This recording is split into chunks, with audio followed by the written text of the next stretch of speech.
At number 10, fashion. Back in the Dark Ages, fashion and high quality clothing were a symbol of status in society. For the elite, it was their way of displaying their wealth and high status over the poorer population. Because this meant so much to them, obviously they had to go above and beyond with their looks, and oh boy, did they take things to a whole new level. Everything was super exaggerated. For women, they just wore the finest dresses, but for men, that's where things got spicy. Male fashion was quite something. They would often wear dangerously short tunics with tights and belts to really snatch their waists, followed by the codpiece to really accentuate things down under, you know? But their shoes!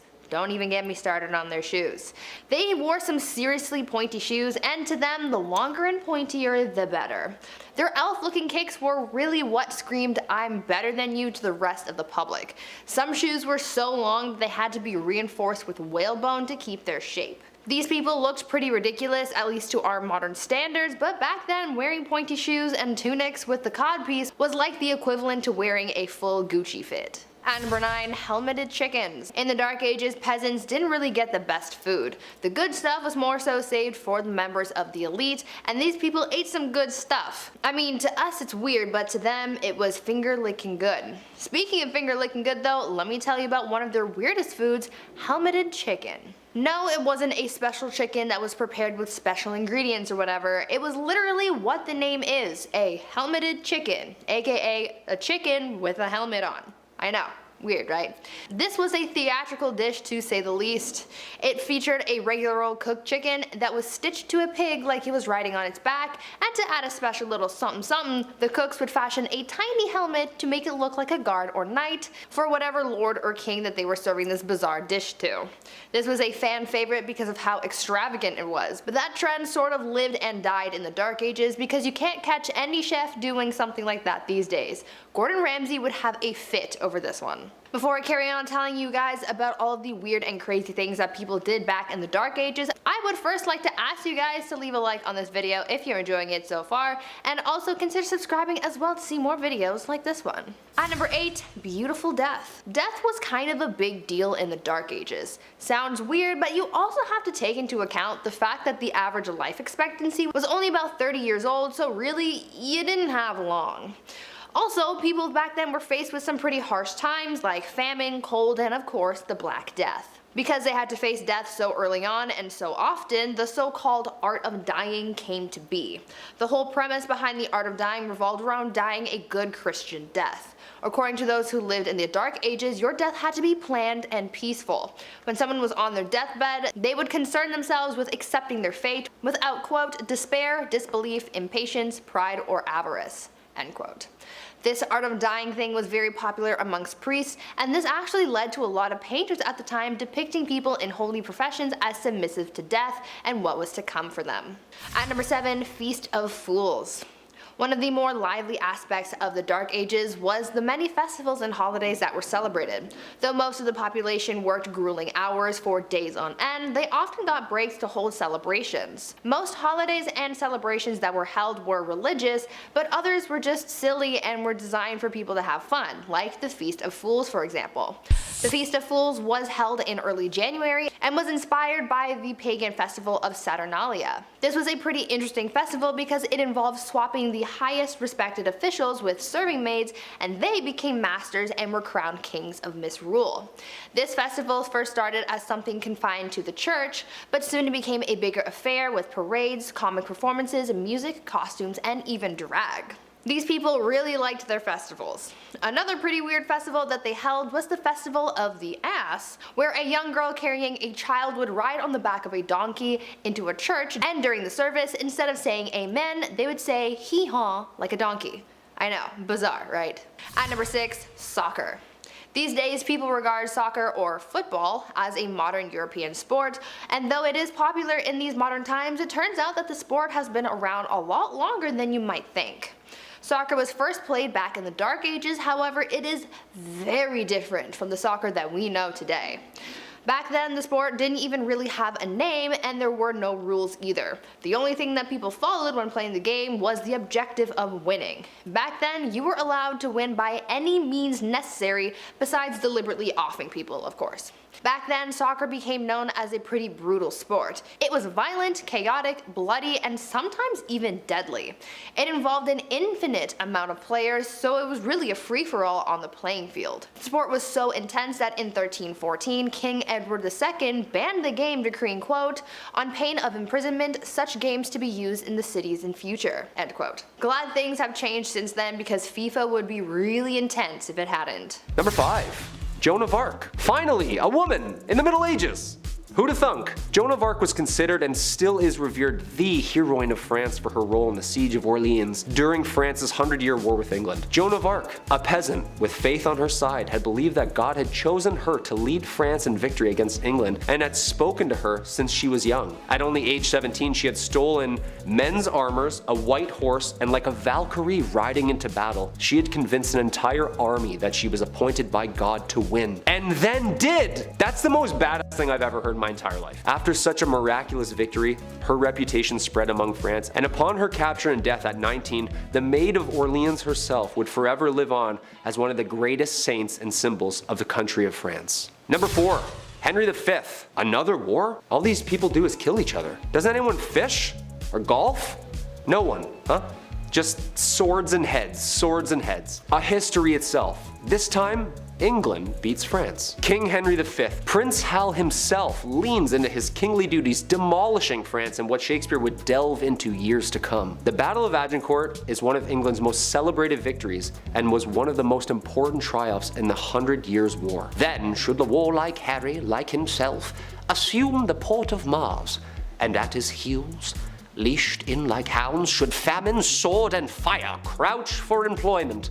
Henry V, prologue. Good stuff. How come these guys didn't just like rap battle or play soccer or something? Like, an arrow right through the chest is way worse than a red card, just saying. Hey, speaking of soccer. Number 3, mob football. I'm not talking about the mafia. Put 1,000 on Brady, would you? I'm talking about mob football, also known as folk football. It's just like our modern day soccer. Town versus town.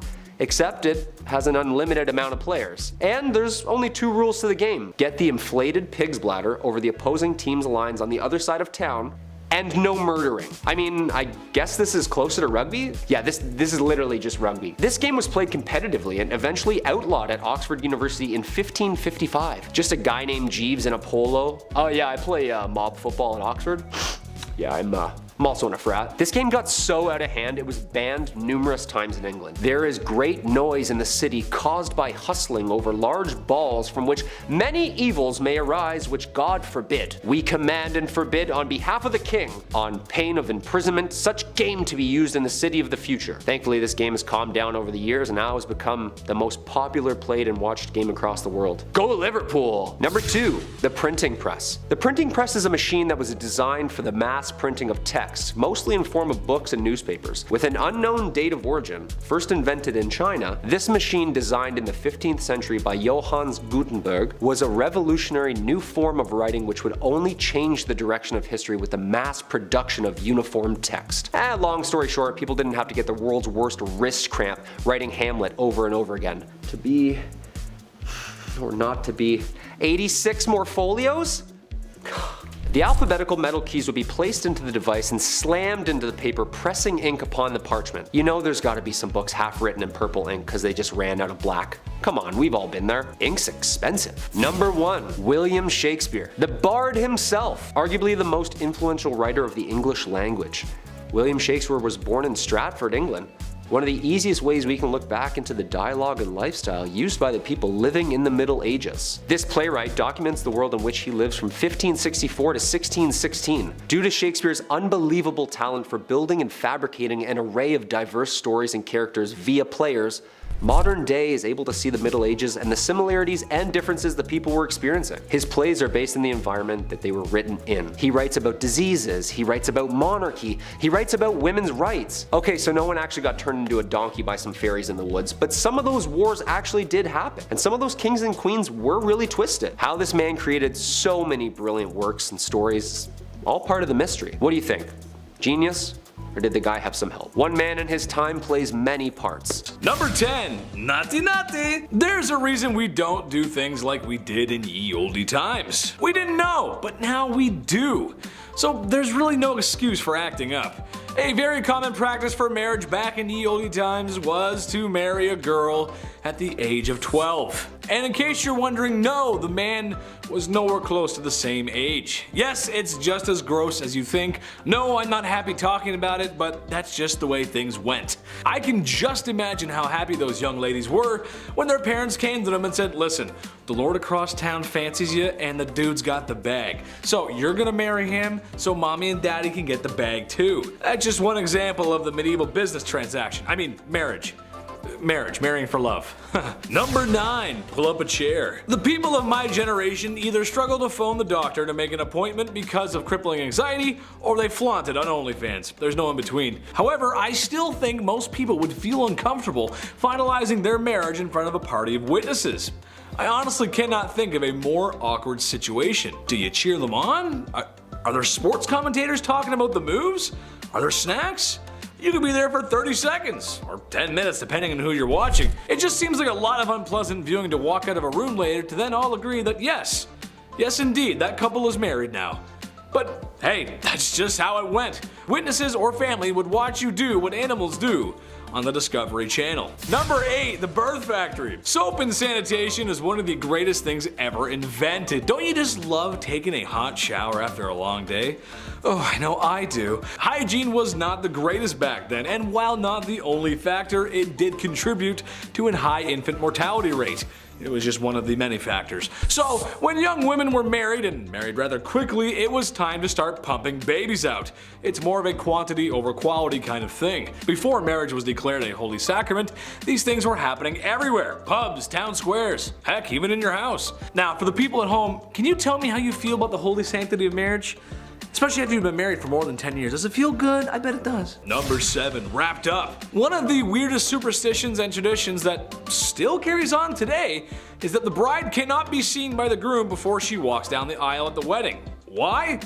Well, it's bad luck. After all, that could ruin a marriage. Not like any other factors would have a hand in that. Like in-laws from hell or spending way too much money on the wedding, putting you in crippling debt right as you're just about to start your life together, right?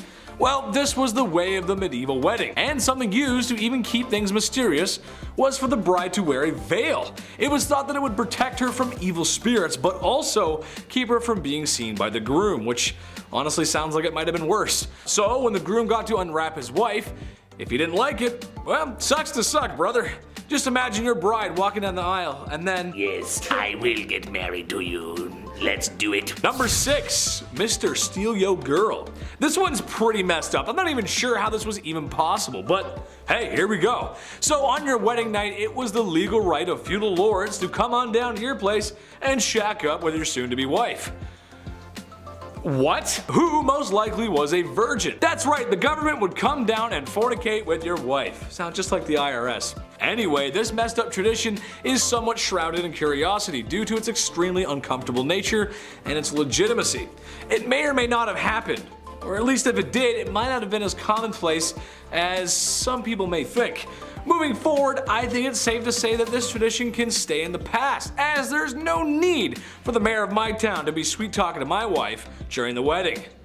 Hey, Mr. Mayor, you get your hands off of her. In our number 5 spot today, we have donations. In the Dark Ages, it wouldn't necessarily be strange to either donate or sell your own urine. Yeah, the market was hot for urine because they used it a bunch during this time in history. Medieval chamber pots would collect all of the stuff from an entire household or public space wherever they were placed, and oftentimes they could later be sold at the local tanner or fuller in town. I mean, talk about an easy way to make some money, but how horrible. The reason this product was so popular is because it was used in a variety of ways. It could be used to clean clothing, to help with the dyeing process, to tan leather hides, and like I spoke about in a recent video, be used to help in the cotton making process in order to make the material soft and not frayed. While the practical uses make the wholesale process a little less peculiar, it honestly still would just be weird to have to sell your own pee or your neighbor's pee. Number 4, color coordinated. I get it, on Wednesdays we wear pink. It's nice to add a little color into your schedule at work, in the office. It's fun, sure, have at it. In medieval times, they were serious about their looks and colors. There was no around back then. Having rules about what colors and what type of clothing and hats you could wear, you named it. It was all based on your occupation or social level. Some colors were banned for certain professions. Imagine that. For example, imagine if you were a night worker, right? If I can say that, a woman, lady of the night. You weren't allowed to wear certain styles or colors. That's hilarious. Hey, welcome to Ontario. We don't wear jeans here. Got it? All right, now get in. 15th century English law banned knights or anybody below knights from wearing velvet, which is so random to me and so funny looking back now. Imagine that. And you may know this one, but purple was a fancy color back then. Purple has been associated with royalty even since the ancient world. Natural purple dye was rare, and medieval Europeans believed that mixing dyes was unnatural and diabolic. It was a no-no. So they were missing out on purple for quite a while because they didn't want to, mixed goods, if I can say that. In our number 3 spot today, we have divorce by combat. If you talk to most people who are divorced nowadays, they'll tell you about how awful the divorce proceedings can be. It's expensive, it's time consuming, and sometimes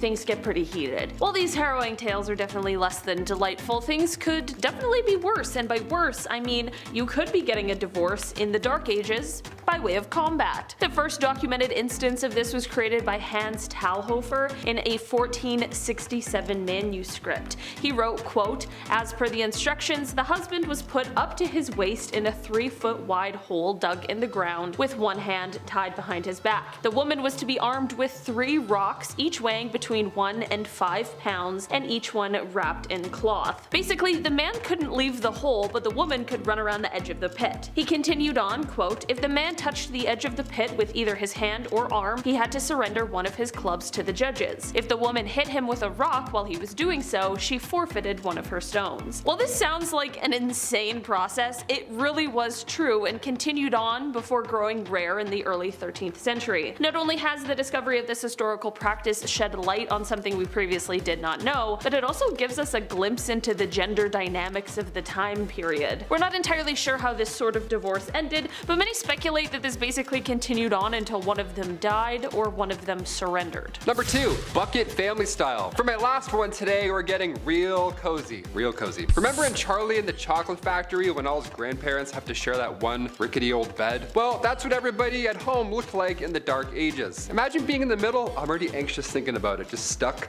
I mean, think about it though. Back then, space was so limited. Warmth is also a plus in those winter nights. And beds, they were massive. They were made of straw and wood. It was a whole thing. It was a whole situation. It's not like you could fit more than one of these in your home. No way, Jose. Even in the royal household, this was a common theme. King Richard I of England and King Philip II of France both had to sleep in the same bed as an act of diplomacy. Again, I would be so anxious and awkward there. I'd be like, oh, excuse me, Mr. King guy, you're snoring too loud. In our number 1 spot today, we have affairs of the court. If you know anything about marriage in the Dark Ages, you know that love was often not a part of it. To sort of piggyback off my last point, if you were in a loveless marriage, like most everyone else was in the time, but didn't want to go through the process of beating your spouse to a pulp or any of the other divorce methods at the time, you could instead turn to courtly love. This wasn't for the common household and instead was for members of the court, but it allowed the lords and ladies of the time to experience love and courtship despite what their marital status might be. Yeah,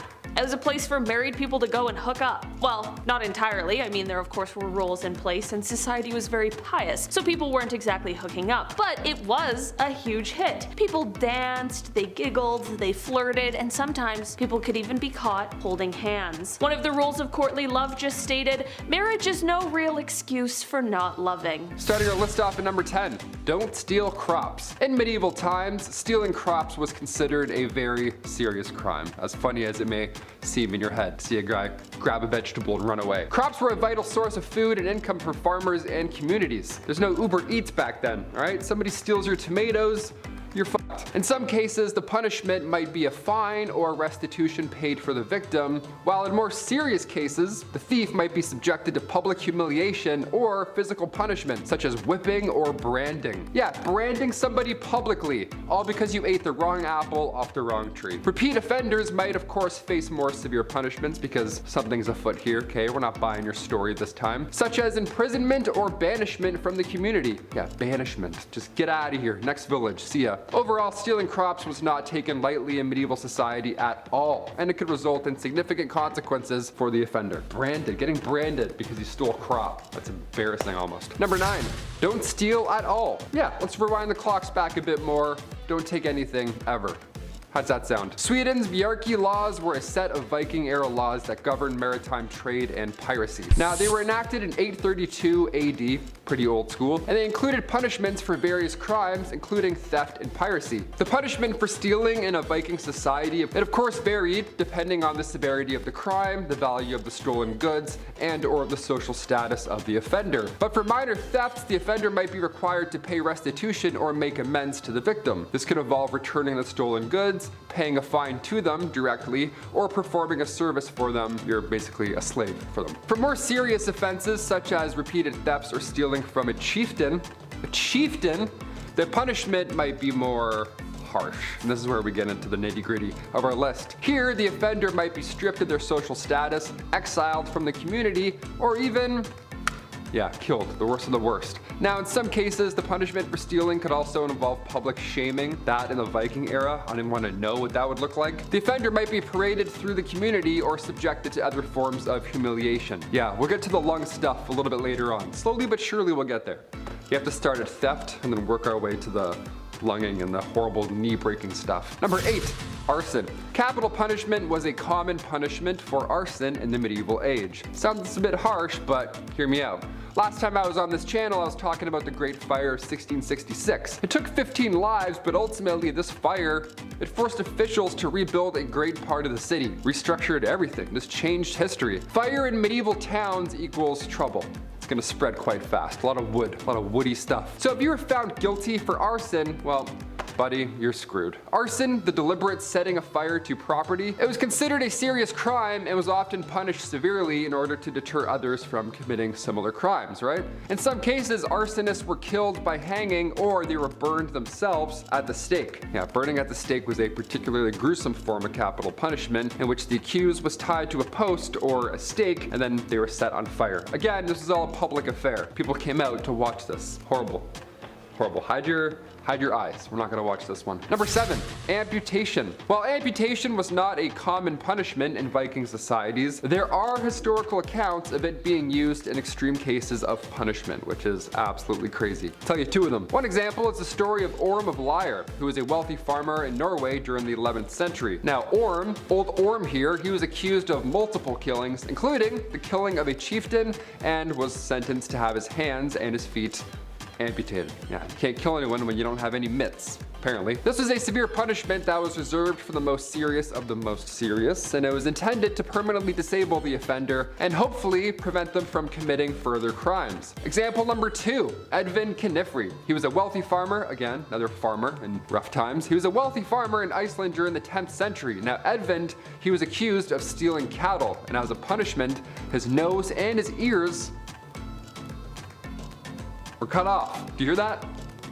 That's Edvin's ears getting cut off. That's horrible. I can't show it, but I can definitely act it. This form of punishment was intended to publicly shame the offender and serve as a warning to others. Yeah, I see Edvind over there. Old non-ear Edvind. That's why you don't steal. Number 6, slavery. Slavery, of course, was a common practice in Viking or medieval societies, and it was often used as a punishment for crimes such as theft, piracy, and debt. As I said earlier, if you steal enough stuff, you owe people far too much. Now they own you. According to the Bjarki laws, a set of Viking-era laws governed in 832, I mentioned that earlier as well, individuals who are unable to pay their debts could and will be sold into slavery. Yeah, you gotta pay some way. Vikings also engaged in the slave trade. They captured individuals during these raids and they sold them as slaves in markets across Europe and the Middle East. Slavery was an integral part of the Viking economy, and many Viking households had slaves actively who were performing various tasks such as farming, household chores, and even military service. The treatment of slaves in Viking societies varied depending on the individual owner,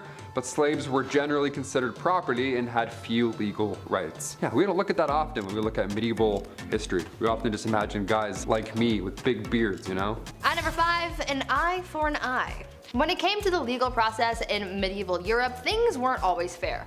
I mean, they tried women for being witches and prosecuted animals for various crimes. Their punishments were sometimes swift and just, and other times they weren't. People back then believed that when found guilty of a crime, there were worse punishments than losing a hand or something. As I mentioned a little earlier, they were quite fond of public humiliation, but they also believed in issuing fines and even kicking someone out of the community altogether. If someone was found guilty of a violent crime, then they would be subjected to punishment that would cause them pain as well, but not to teach them a lesson, but rather to brandish them so that they would be recognized as a person in the community who did that one thing to that one person, you know?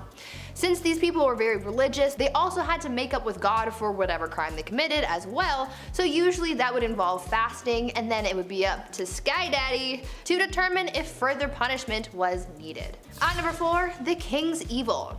Being a king or queen in the Dark Ages might seem like a pretty cool job, but I don't really think it was. With the rivalries these people had, they were at risk of being assassinated in one way or another, they had to worry about their bloodlines, and of course the thing that everyone had to deal with, illness. Some kings, to help out their people, were tasked with healing an illness called the king's evil, and you're probably wondering, well, these kings weren't doctors, how did they cure illness? And to that I say, well, they touched it, of course. This whole thing started in the 11th century when Edward the Confessor became known for touching a person suffering from scrofula, aka the king's evil, and they cured them. People thought that this was a miracle, and so for hundreds of years after that, English and French monarchs were tasked with touching the sick to cure them of this illness because the monarchs were believed to be an incarnation of the divine. At number 3, tooth worms. If you're one of those people who really hate going to the dentist, just be glad that you didn't have to go to the dentist during the Dark Ages, because that was an absolute nightmare and a half. Not only do they not have any proper medication or anesthetics, but you could also get the worst diagnosis your dentist could ever give you, and that was a diagnosis of an infection of tooth worms. They believed that people could be infected with tooth worms that caused a tooth to decay, and that pits and holes in the tooth were home to a worm that looked like a tiny eel. What's worse than the diagnosis, however, is the removal process. They didn't want to pull out the tooth that was supposedly infected with these tiny worms, so instead they used a more holistic approach. A method that they would use to rid the worm would be to take a candle made out of sheep's fat and various seeds, and then they would hold it as close to the tooth as possible so that the worm would run from the heat and fall into a little dish of water that was being held beneath the patient's mouth. That sounds like a horrible trip to the dentist, that's for sure. At number 2, judging tears. In modern times, somehow we've come up with this idea that only girls are allowed to cry. I think that's pretty BS, and it's healthy for everyone to express their emotions, and funnily enough, they believed the same thing back in the Dark Ages. Back then, everyone was expected to cry freely, but the strange part of all this is the fact that people judged how others cried. Their tears would be judged on quantity, duration of crying, and frequency as well. They took their tears pretty seriously.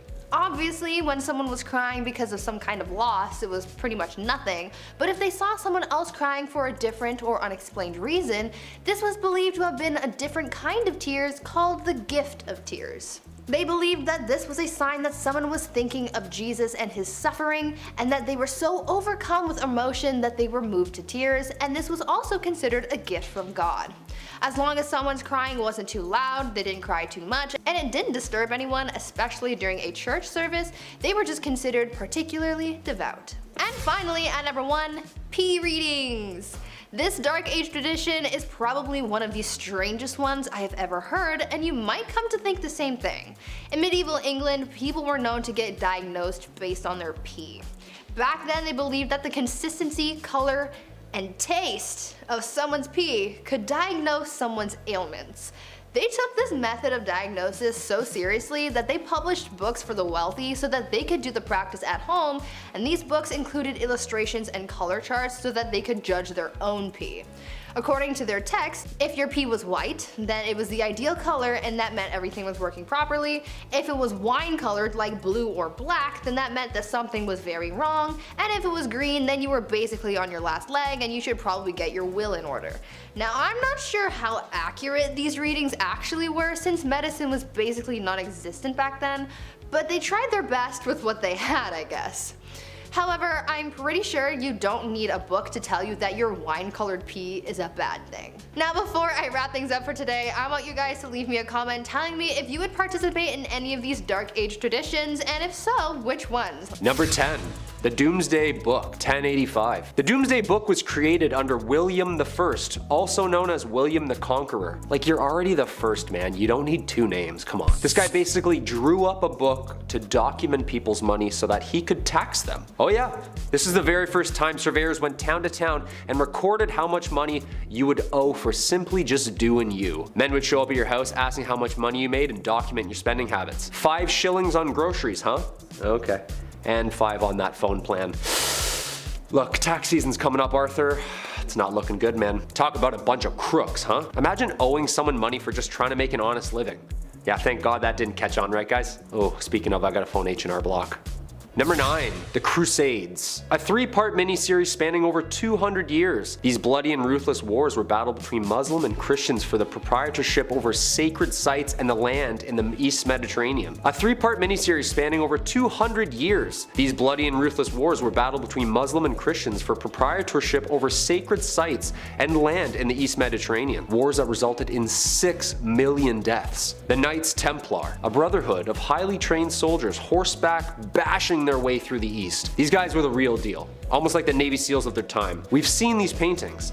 The elite fighting force with the red cross painted on their chests. I wonder if they had to do a Hell Week. These soldiers were the most trained and savage fighters in all the Christian armies. Richard I leading the 3rd and final crusade, earning him the name Richard the Lionheart. Back then the names were always something so aggressive and scary. It was never like Richard the Clownfish or Henry the Pygmy Goat. No, we need fear. Way more fear. Number 8. The Magna Carta. The year's 1215. We need some laws, people. This document was one of its kind. A document setting out the laws and limitations from the common man to King John himself. A legal system written down so that there are clear do's and don'ts. No free man shall be seized, imprisoned, dispossessed, outlawed, exiled, or ruined in any way, nor in any way proceeded against except by the lawful judgment of his peers, and the law of the land. Did you get all that? Write that down. Except women, they don't have laws. And they can't act in plays. Sometimes people needed to face the music. And even animals.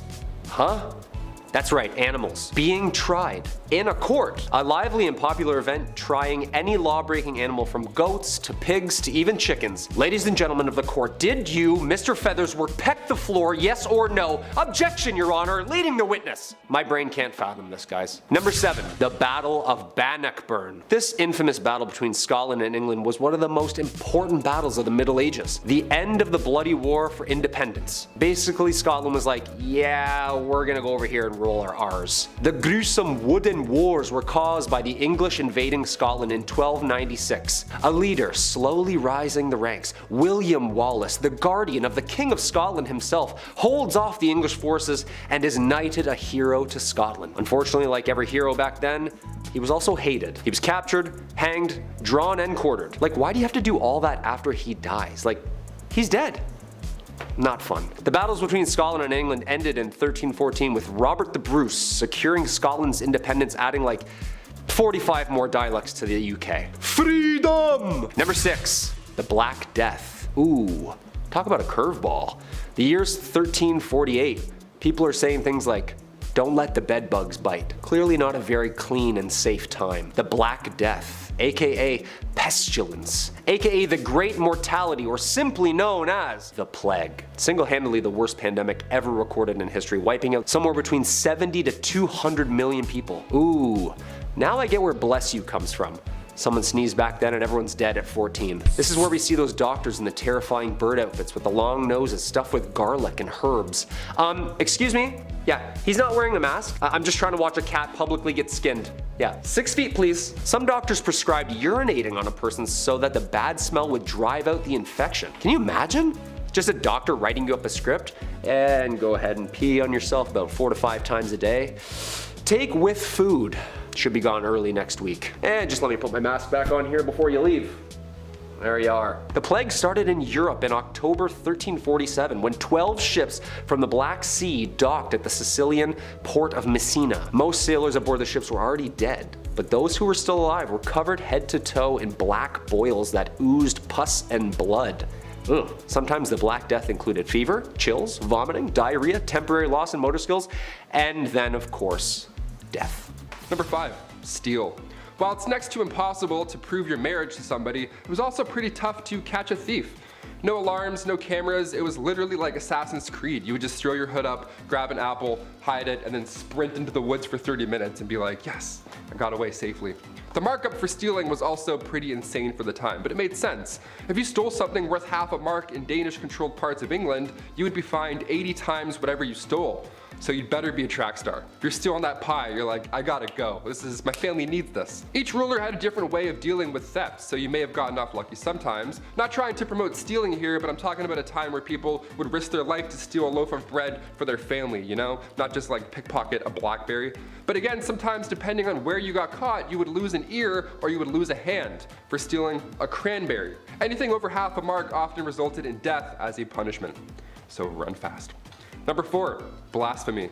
When the Catholic Church was running the show during the Middle Ages, you better have been part of the God Squad, or else you're gonna join them, apparently.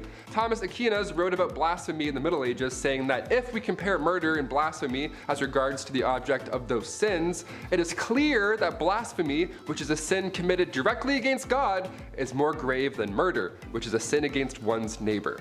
On the other hand, if we compare them in respect of the harm wrought by them, murder is the graver sin, for murder does more harm to one's neighbor than blasphemy does to God. Yeah, that's what you gotta deal with if you went back in time.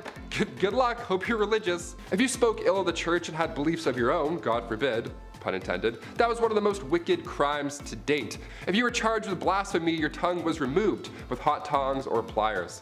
Awful. According to the Old Testament, other punishments would include stoning or hanging. All because you said, I don't like him. I don't like that guy that does things. The way he's doing this, I'm hungry and I'm in pain and my family's dead. I don't know. Sorry.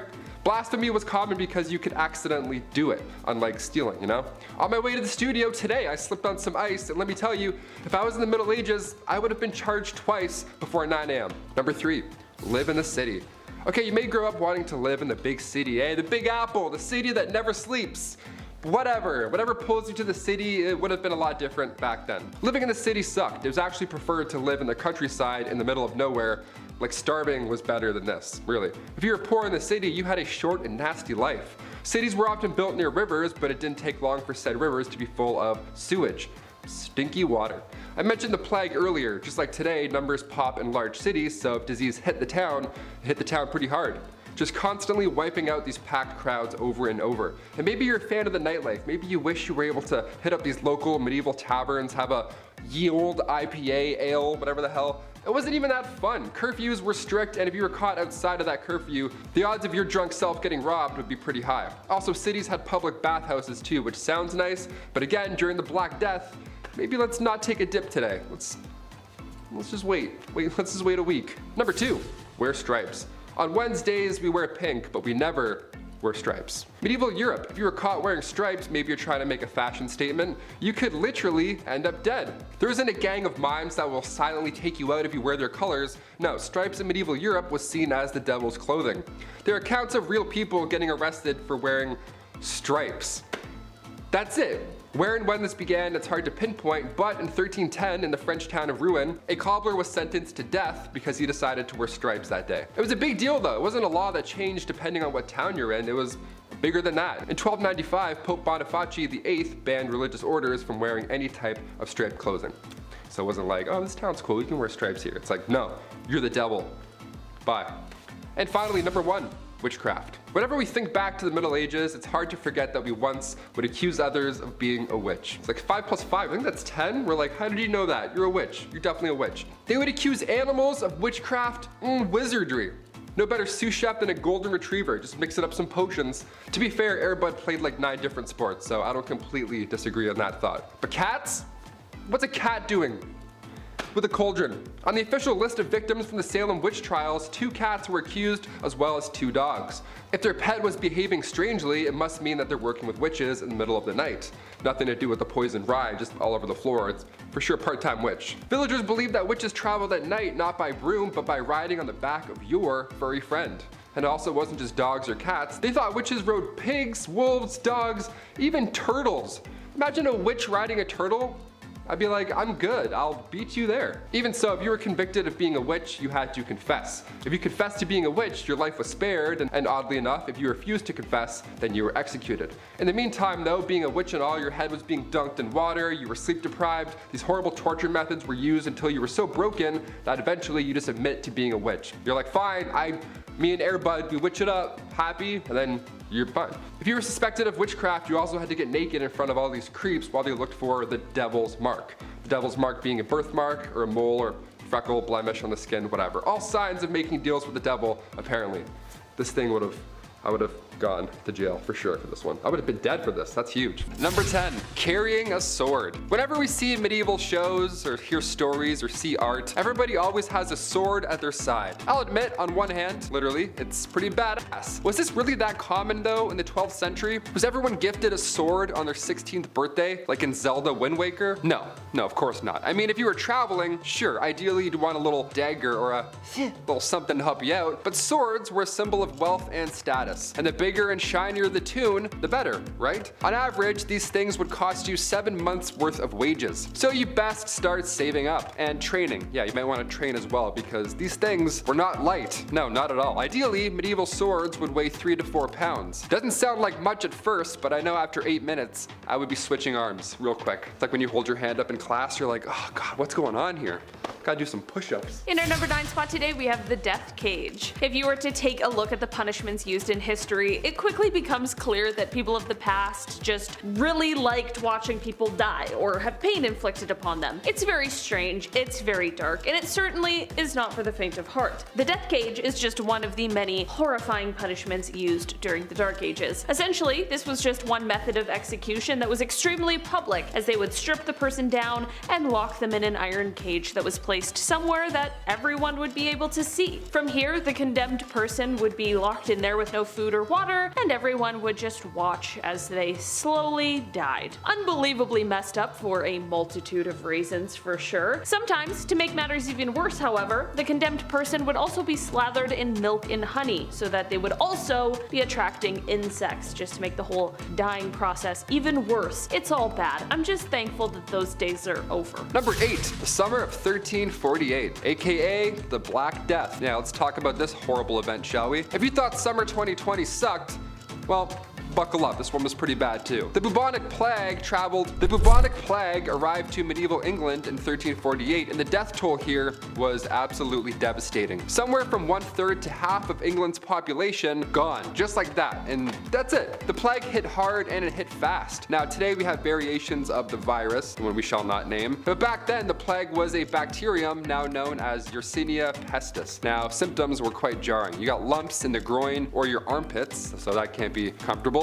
And next, the infected would notice black spots appearing all over their body. Almost all that were infected died within 3 days. More often than not without a fever, so you wouldn't see it coming, aside from the black spots and the things I just said. Now, the drop in the population resulted in a widespread of wealth. Workers were demanding higher wages, and farmers were demanding lower rents. The poor got expandable income, so it kind of helped, kind of didn't. I don't know how to explain that. The Black Death spread more than a mile per day, and it's all thanks to traders and travelers. Yeah, humans can't stay still for a bit. We love traveling, even through the Black Death. Because, you know, why not? Roads are empty. As long as there aren't any rats hiding on board, maybe you'll make it. In our number 7 spot today, we have the meowing nuns. Mass hysteria wasn't necessarily uncommon in the Dark Ages. There are a few instances we could discuss, but for today, I want to talk about one of my favorites. In the book, The Epidemics of the Middle Ages, which was written by J.F. Hecker in 1844, there was the description of a very strange case of mass hysteria that broke out among nuns in a French convent in the Middle Ages. Basically, one day a nun in this French convent started to meow like a cat. I'm not sure why, I'm not sure how this started, all I know is that it happened. And you know what else happened? Other nuns in the convent began to also meow like cats. Eventually it became such a thing that all of the nuns nuns in the convent would meow together for a certain period of time. And of course, everyone surrounding this area was like, what in the absolute heck is going on right now? This is actually a huge problem because in these times, cats were hated. People associated cats with the devil and with disease, so a bunch of meowing nuns was like the equivalent of doomsday. Apparently, the way that this stopped was that the police came and threatened to whip the nuns if the meowing didn't stop, which is definitely one of the weirdest things I've ever said. Number 6, peddlers. Ah yes, that medieval businessman just wandering along in the pine forest in hopes of not getting robbed, a classic image from medieval times. The Dark Ages were a dangerous game, right? So one can only imagine how hard it must have been for a merchant who travels the countryside for a living to sell goods. In Breath of the Wild, you're like, oh thank God, there's that one guy with all the goods that I need. How convenient is this? Awesome. That's not in real life. In the Middle Ages, traveling village to village wasn't an easy task. You couldn't order an Uber and then voila, and unless you were a knight, you probably didn't have a noble steed to take you there. But even so, an outsider showing up to your village to sell goods from a distant land, I don't know, sounds a little sus if you ask me personally. Peddlers were more often than not welcomed with suspicion by locals. Most of the time, peddlers were just accused of being criminals, even if they weren't. Guy shows up, he's like, hey, wanna buy some watches? They're like, you're a robber, you're going away. Number 5, Sin Eater. This is one of the most metal job titles around. I'm pretty sure the Sin Eater was a boss in Elden Ring, wasn't he? He's in Caelid somewhere. This is definitely one of the more unholy jobs on this list. Not as disgusting as gut stringing or crap slinging, but pretty horrid in its own right. Sin Eaters ate sins, and the best way to eat a metaphorical concept of wrongdoing was to eat bread off the corpse of someone who died recently. The idea being that the sins of the man would be transferred onto the bread? I don't know. Anyway, they eat the sins, and the deceased gets to go off to heaven without worrying about their history, could go on peacefully, and the Sin Eaters make some coin. They were willing to take a risk, dooming their mortal soul for a bit of coin. Man's gotta eat. I wonder though, is it worth it? Like what if you eat too many sins and you don't have any room for dessert? Do sins have an added flavor? I imagine it's got like just a little kick, like a sriracha, like it's a little hot on your tongue. Number 4, lime burner. Now a lime burner doesn't sound so bad at first. Lime mortar is a common building material, being traced back to the 1st century, but it's not particularly easy to work with. Bear with me while I try to explain the technicals. I'm not as smart as a 1st century engineer, you see. In order to use it, you need to remove the carbon monoxide from the calcium-rich stone, taking the stone and cooking it in a kiln at around a cool 800 degrees. It's not too bad, right? Well, that carbon monoxide has got to go somewhere, mostly in the air. All that carbon monoxide and dust chalk would just float around in the air where you'd be taking big, heavy, deep breaths in. And I'm not sure how much you know about carbon monoxide, but it's consistently the #1 spot on Rolling Stone's magazine list of top 100 substances to not breathe in. On top of this, did you know that superheated lime mortar is violently volatile against water? Meaning that if you were to sweat in a building that was 800 degrees at any given time, it would have disastrous consequences. Be careful. Number 3, rat catcher. It doesn't sound fancy, but it's exactly what it says in the tin. You catch rats. You gotta wonder why you wouldn't just outsource this to the cat community. They're very good at this sort of thing. Rats, cute as I find them, at the time were filled to bursting with plague, disease, all kinds of grossness. Castle stockrooms were filled with grain, vegetables, and herbs, and if you're a rat, those are the things that make life worthwhile. Rats were a problem for nobility, but an even bigger issue for common folk and peasants, because if these little rats ate up what little grain you had, you would go destitute fast. But oh, come on, who can say no to their little pawsies and their little eyesies? I'm biased, I love rats. I would be a rat catcher if I could. Some rat catchers allegedly were reported to have raised their own supply of rats in order to squeak a few extra dollars out of the town. That's hilarious, by the way, love that scheme. Now traditionally their methods would involve things like leaving out traps or poisoned herbs. That wasn't always enough though, so rat catchers would also invoke the old methods, namely magic, and try to entice rats away with spells. This often didn't work terribly well since rats are naturally resistant to magic, like everybody knows this. Number 2, plague bearer. The plague ravaged London and Europe, leaving behind a wake of bodies and a stack of corpses as high as your medieval eyes could see. So somebody had to deal with all of that, right? A street sweeper of sorts was needed. You remember in Monty Python and the Holy Grail when Eric Idle is going around ringing his little bell telling everyone to come bring out their dead? Hilarious, right? Well, it's partly based on reality because this is more or less what a plague bearer really was.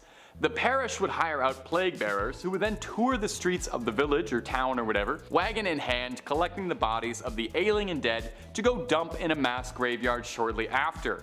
Tons of fun! They would spend their nights surrounded by dead bodies and their days in the church with the same dead bodies, because according to the church's law, they were required to live there to prevent spreading what they were dealing with to anyone else. This might be history's first case of social distancing. And finally, at number 1 of the jobs you don't want is executioner. We've all heard of this one, and we're probably conjuring up a pretty vivid image of a burly, shirtless monster in a black hood with a big ol' axe or something, wielded by someone who can't get enough of their day job and love their passion of separating necks from heads.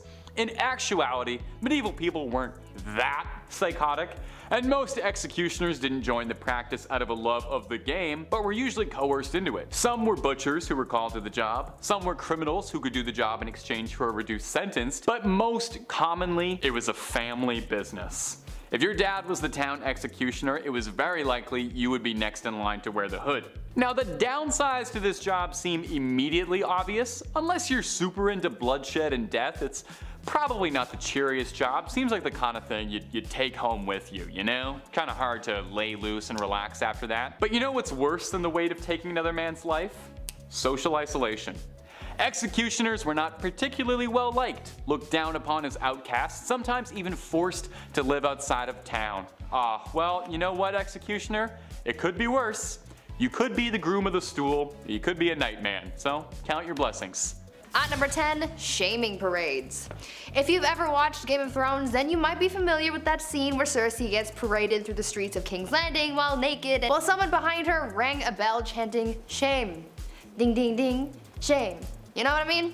It's kind of a meme, but it's also based on a real medieval tradition called shaming parades. For years, people have loved shaming others. I think it's just human nature at this point. And obviously, back then, they didn't have any social media to use as their preferred method of ripping on someone, so they got creative. Very creative. Depending on what the accused did, their punishment would vary. But the one thing that stayed constant was them being paraded through the streets for everyone to watch. Specific punishments were given for specific crimes. For example, if a tavern owner served bad beer, then they would be paraded through the street and forced to drink their bad beer. If they were caught stealing a pig, then they would walk through the streets with a dead pig around their neck and a crown made of pig's feet. How regal. People would throw things like glass, rocks, and even dead cats at whoever was being paraded, and it was quite the spectacle. Now, would you rather experience this or being cancelled on social media? Let me know. At number 9, bloodletting. Back in the Dark Ages, medicine just wasn't the greatest. Clearly, I mean, they had a plague that wiped out 50% of the population in Europe. Even their quote-unquote doctors were overlapping jobs. Barbers were cutting hair, obviously, but they were also setting broken bones and bandaging wounds, so I'm not really sure I would trust that, but back then it was a case of you get what you get, so I don't think people were really complaining too much about their barber Joey down the street giving them a cast, you know? But other than the practice of patching wounds and whatnot, they were also practicing bloodletting back then, and it was a little much. Bloodletting was the practice of withdrawing blood in order to cure or prevent illnesses or diseases, so doctors would use things like leeches to suck out the blood of their patients, but they also used scarification methods to scrape away the skin to drain the blood, and others used lancets to slice open veins, sometimes including the jugular vein. I'm so glad that we do not do this anymore, because frankly, I would like my blood to stay inside my body, thank you. Now before we carry on talking about just how weird things were back in the Dark Ages, why not leave a like on this video if you're enjoying it so far, and while you're at it, maybe think about smashing that subscribe button as well to see more videos like this one. At number 8, day drinking. Day drinking is a thing. You know, when you're with the homies and you pour yourself a glass of sangria and take a walk around the neighborhood in the middle of the afternoon. Not saying I've ever done that. It's usually a once in a blue moon type of deal, but for people in the Dark Ages, day drinking was an everyday affair. Now, people back then weren't necessarily drinking at all hours of the day just to get plastered and stay plastered. It was actually for health reasons. You see, people tried to avoid drinking the water at all costs over fears of illness because the water just wasn't clean and wasn't safe to drink, so they turned to the next closest thing that they could drink, and that just so happened to be alcohol. Back then, it was common to drink large amounts of beer, cider, or wine, and it was common to be drunk all of the time. Thank God we can safely drink water now because I don't think anyone could handle the hangover that came with all that heavy drinking. At number 7, no pleasure. The Dark Ages were heavily immersed in religion. In medieval Europe, they took Christianity very seriously and people followed the church very closely. The mission of people back then was to live a good Christian life and to not commit any sins, but one of those sins was a little unfortunate when you look back on it. Back then, any sexual acts that were meant for pleasure and not for procreation was considered a sin. That meant that sexy time was reserved for furthering the population and that's it. And if you did anything recreational, you would be getting a one-way ticket to hell. Along those same lines, it was also believed that female domination was also a sin, and so the woman could not get on top, or again, straight to hell with her. One saint, Francesca Romana, was so afraid of experiencing pleasure when she slept with her husband that she literally burned her lady bits with hot fat so that it would make the experience as miserable as possible. That sounds horrible. At number 6, cemetery fun. What types of things do you guys like to do for fun? Do you play video games or read, or maybe you watch Netflix or YouTube? Huh? And where do you like to go for fun? Maybe the mall or to your friend's house? Well, if you lived in the Dark Ages in Europe, you would go to the place that everyone goes for fun, the cemetery. Yep, you're gonna go kiki it up with the corpses, and unfortunately they're not corpse husband, although corpse, if you're watching, hit me up. Thank you. Anyways, back in the Dark Ages, the cemetery was the place to be. It was considered to be the social hub of the community. Back then, people held theater performances, elections, trials, and even set up businesses in the cemetery because the graveyard shops were exempt from taxes. There was quite a lot going on in the cemetery, but it was almost the equivalent of going to the mall. But I want you guys to tell me if you would ever be like the people in the Dark Ages and just go to the cemetery for fun. Children's Crusade is number 5. Joining Where the Wild Things Are and Labyrinth for most bratty and annoying kids is a boy in some stories named Stephen, who claimed to have been given a divine message from God to go forth and conquer the world. He was 12. Anyways, Stephen approached many royals looking for resources only to be turned away. He even asked for the support of King Philip of France, who very rationally told the kid to go back home before bedtime. This was directly after the Holy Land Crusades, so it was mainly due to the fact that they believed he wanted to live out a hero legacy like his idols, because he was 12. Like prepubescent boys, Stephen wasn't going to drop it when told no. He instead started preaching and recruited a band of faithful children to lead them into the Holy Land. One day, having found someone to supply his large gaggle of children, reportedly over 1,000, with a boat, Stephen loaded everyone up unarmed and unprepared and took to the seas. They were never seen again. It's believed Stephen's ship sank, or the children were stolen by the ship crew and brought to Egypt for other unfortunate purposes. No matter what happened, the preachings of Stephen led to what's believed somewhat between 1,000 and 10,000 children to their demise.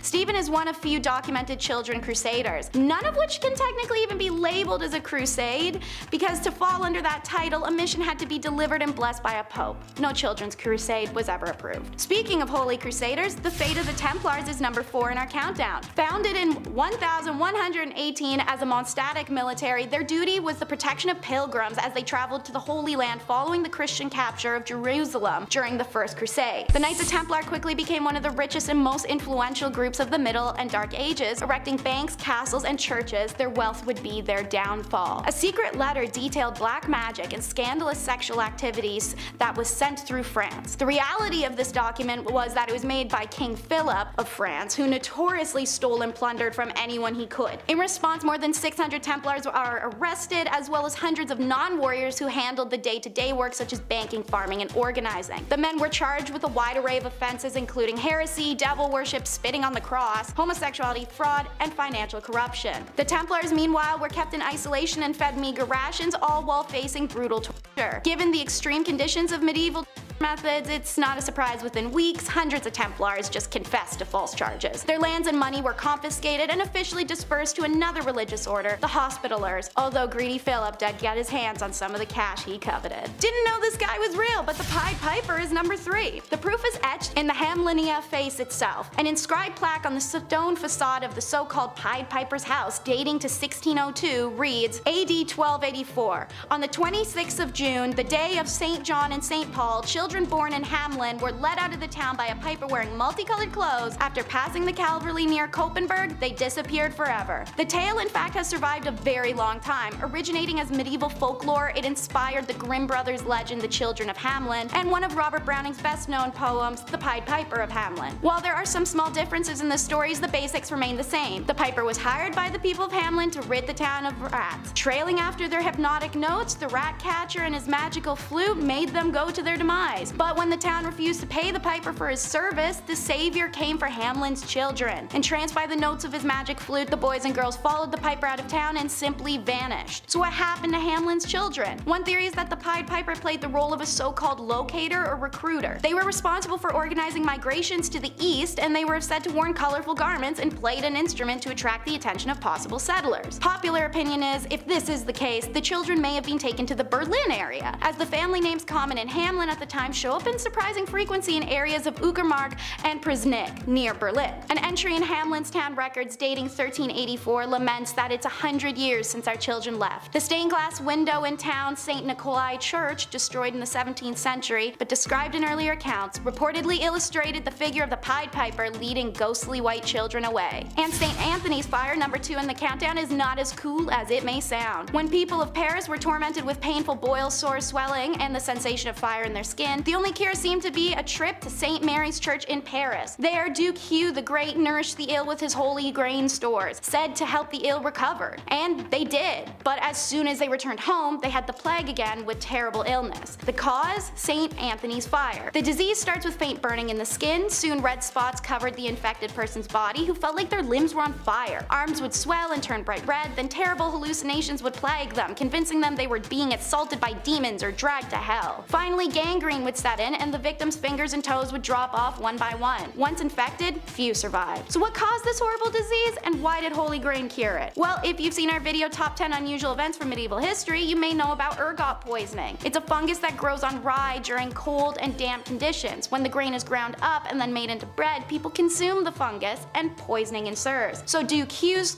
stores of holy grain were better maintained because of his status, and they weren't contaminated with ergot. When people ate his grains, their ergotism went away, but as soon as they returned home and they consumed their contaminated grains, they were poisoned again. Ergot would remain undiscovered still for years to come, and many forms of ergot poisoning would manifest in this time. Number 1 takes the video title seriously though, the Dark Age. It's said the 9th plague of Egypt was complete darkness that lasted for 3 days. Well, this may not be entirely wrong, with the exception of it actually being 18 months. In 536 AD, it's said a huge portion of our world went under a dark, mysterious fog that fell on Europe, the Middle East, and parts of Asia. The fog blocked the sun during the day, causing temperatures to drop, crops to fail, and people to die. As a result, countless documents were found in this country of mysterious darkness. However, they weren't taken seriously until the 1990s, when researchers in Ireland noticed the rings on the inside of trees indicated some funny business around 536. Summers in Europe and Asia became 35 Fahrenheit to 37 Fahrenheit colder. China even reporting summer snow. They realized that the ancient witnesses were really actually onto something. They weren't being hysterical or imagining the end of the world. Now researchers also discovered what may be the main source of the darkness. A volcanic eruption in Iceland in early 536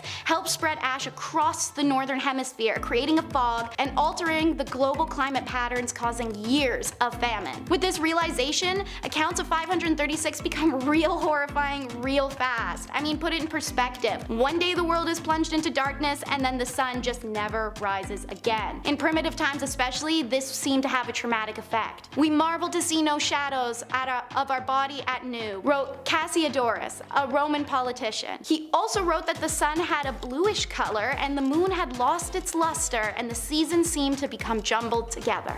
Number 10. Watch party. Marriage. Nothing like legally tying yourself to another human being for the rest of your life. Everyone loves a good wedding, but if I was invited to one in the Middle Ages, well, you can count me out of the final event. You see, it was popular at the time to prove your marriage is legit, and one way of doing that was consummating it. But we can't just take your word for it, don't be silly. No.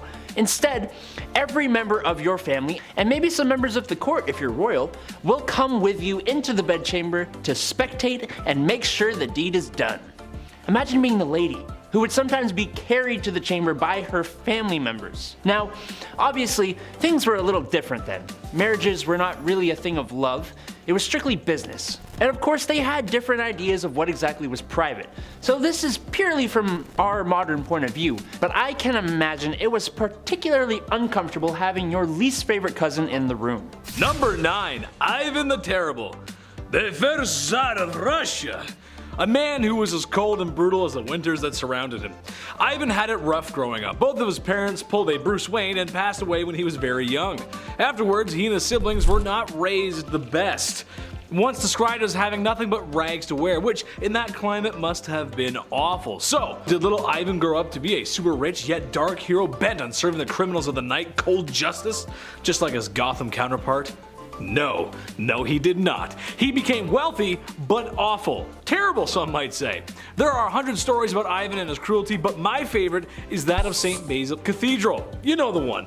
Anytime Russia is shown on TV, it's like a North Pole Christmas onion palace looking thing. You know the one I'm talking about. After it was completed, he had the architect's eyes gouged out so no one could ever build anything more beautiful.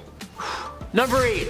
Red card. Actually, I doubt anyone was given a red card when they played soccer back in the day. It would have just been too difficult to even determine who it was exactly that got the card. The rules of the medieval precursor to soccer were pretty, basic. There basically weren't any. In Shrovetide football, the goals could be a couple hundred yards to miles apart. There were an unlimited number of players, and the only rule literally says that you could use any means necessary to score apart from the actual ending of someone's life. It still happened though, even by accident, because you take every man from your village or even from 2 different opposing villages and you take one leather bladder ball and say, do whatever you can to score. People are gonna get punched, kicked, stomped on, trampled, bruised, bloodied, and de-lifed. This mob football was hated by lords and kings. Edward II, Edward III, Richard II, and Henry IV all tried to have it banned, but, well, have you ever met a football or soccer fan? Number 7, human decorations. Sticking with the theme of crazy dudes from Europe comes one of the craziest, Vlad the Impaler. Sure, Ivan was bad, but imagine being so bad, so awful, that your alias is a verb for what you do to people. So specific. For example, Adam would be Adam the Talker during movies. Worse, or Adam the Bedwetter. Not that I've ever wet the bed or anything. What? Don't even ask. What? Don't ask my mom. What? Well, Vlad has this weird knack for decorating. The enemies of his kingdom would meet a terrible fate. Think of how bad a toothpick would hurt if someone poked you with it. Okay, now imagine it's a large, sharp wood pike that some lovely gentleman would sit you on.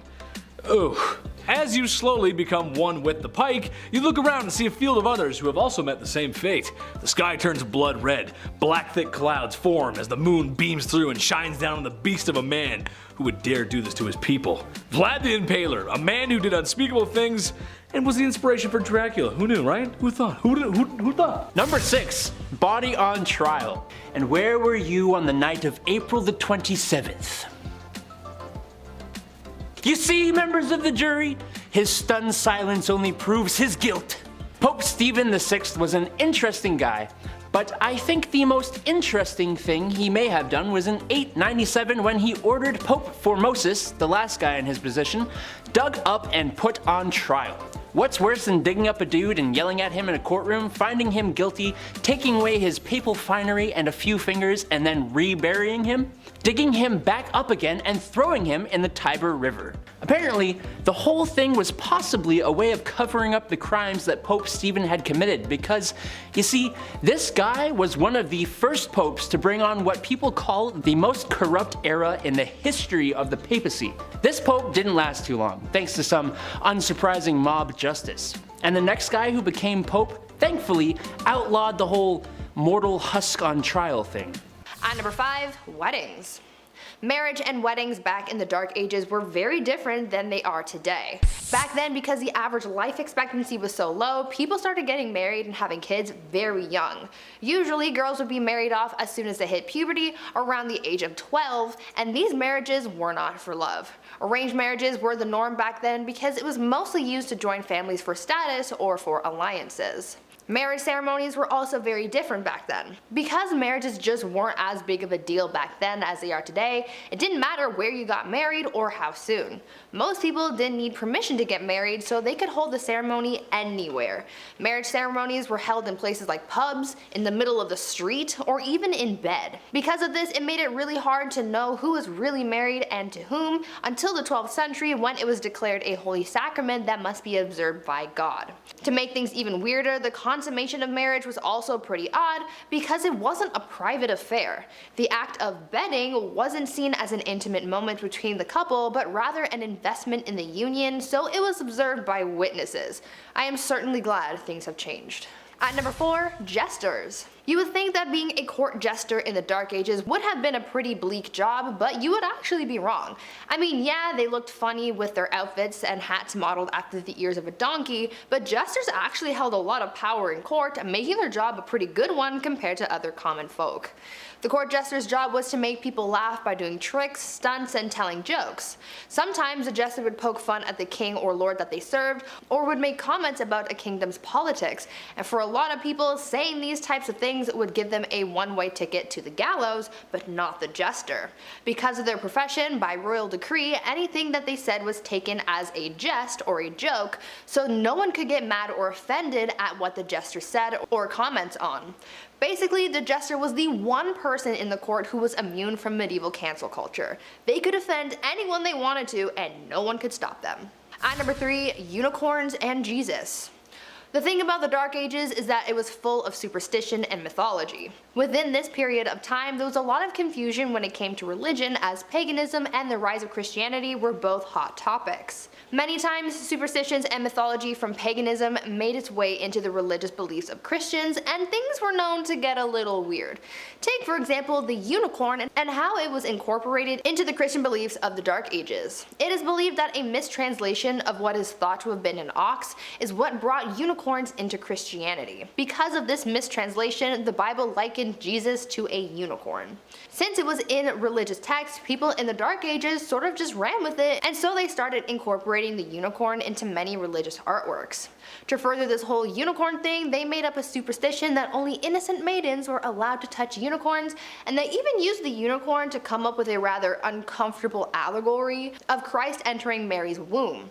This unicorn thing was also fueled by the Vikings at one point, as during the medieval age, Vikings were known to con people into buying narwhal tusks marketed as real unicorn horns. At number 2, divorce by combat. Back in the Dark Ages, if you wanted a divorce, you had to be willing to fight for it. Literally. In medieval Germany, couples would take to the ring to settle their disputes, and it was quite the showdown.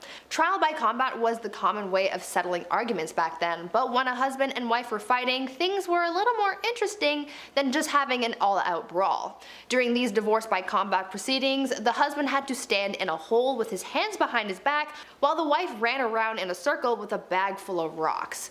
I don't really see how this settled anything, but who am I to question the methods of the Dark Ages? And finally, at number 1, animal court. I think that one of the weirdest things about life in the Middle Ages was their legal cases. As I just told you, their divorce proceedings were literally a trial by combat. They also found bizarre ways of trying someone if they were accused of witchcraft as well, and that was pretty dark, but the strangest court battles involved animals. Yes, animals were sometimes put on trial back in the Dark Ages. All animals from livestock to pets and even insects were not safe from the law, and they would be put on trial if they were suspected of breaking the law. According to records from the Dark Ages, at least 85 animals were put on trial for a number of reasons. Pigs were the ones who were put on trial most often for chewing off people's body parts and even eating children.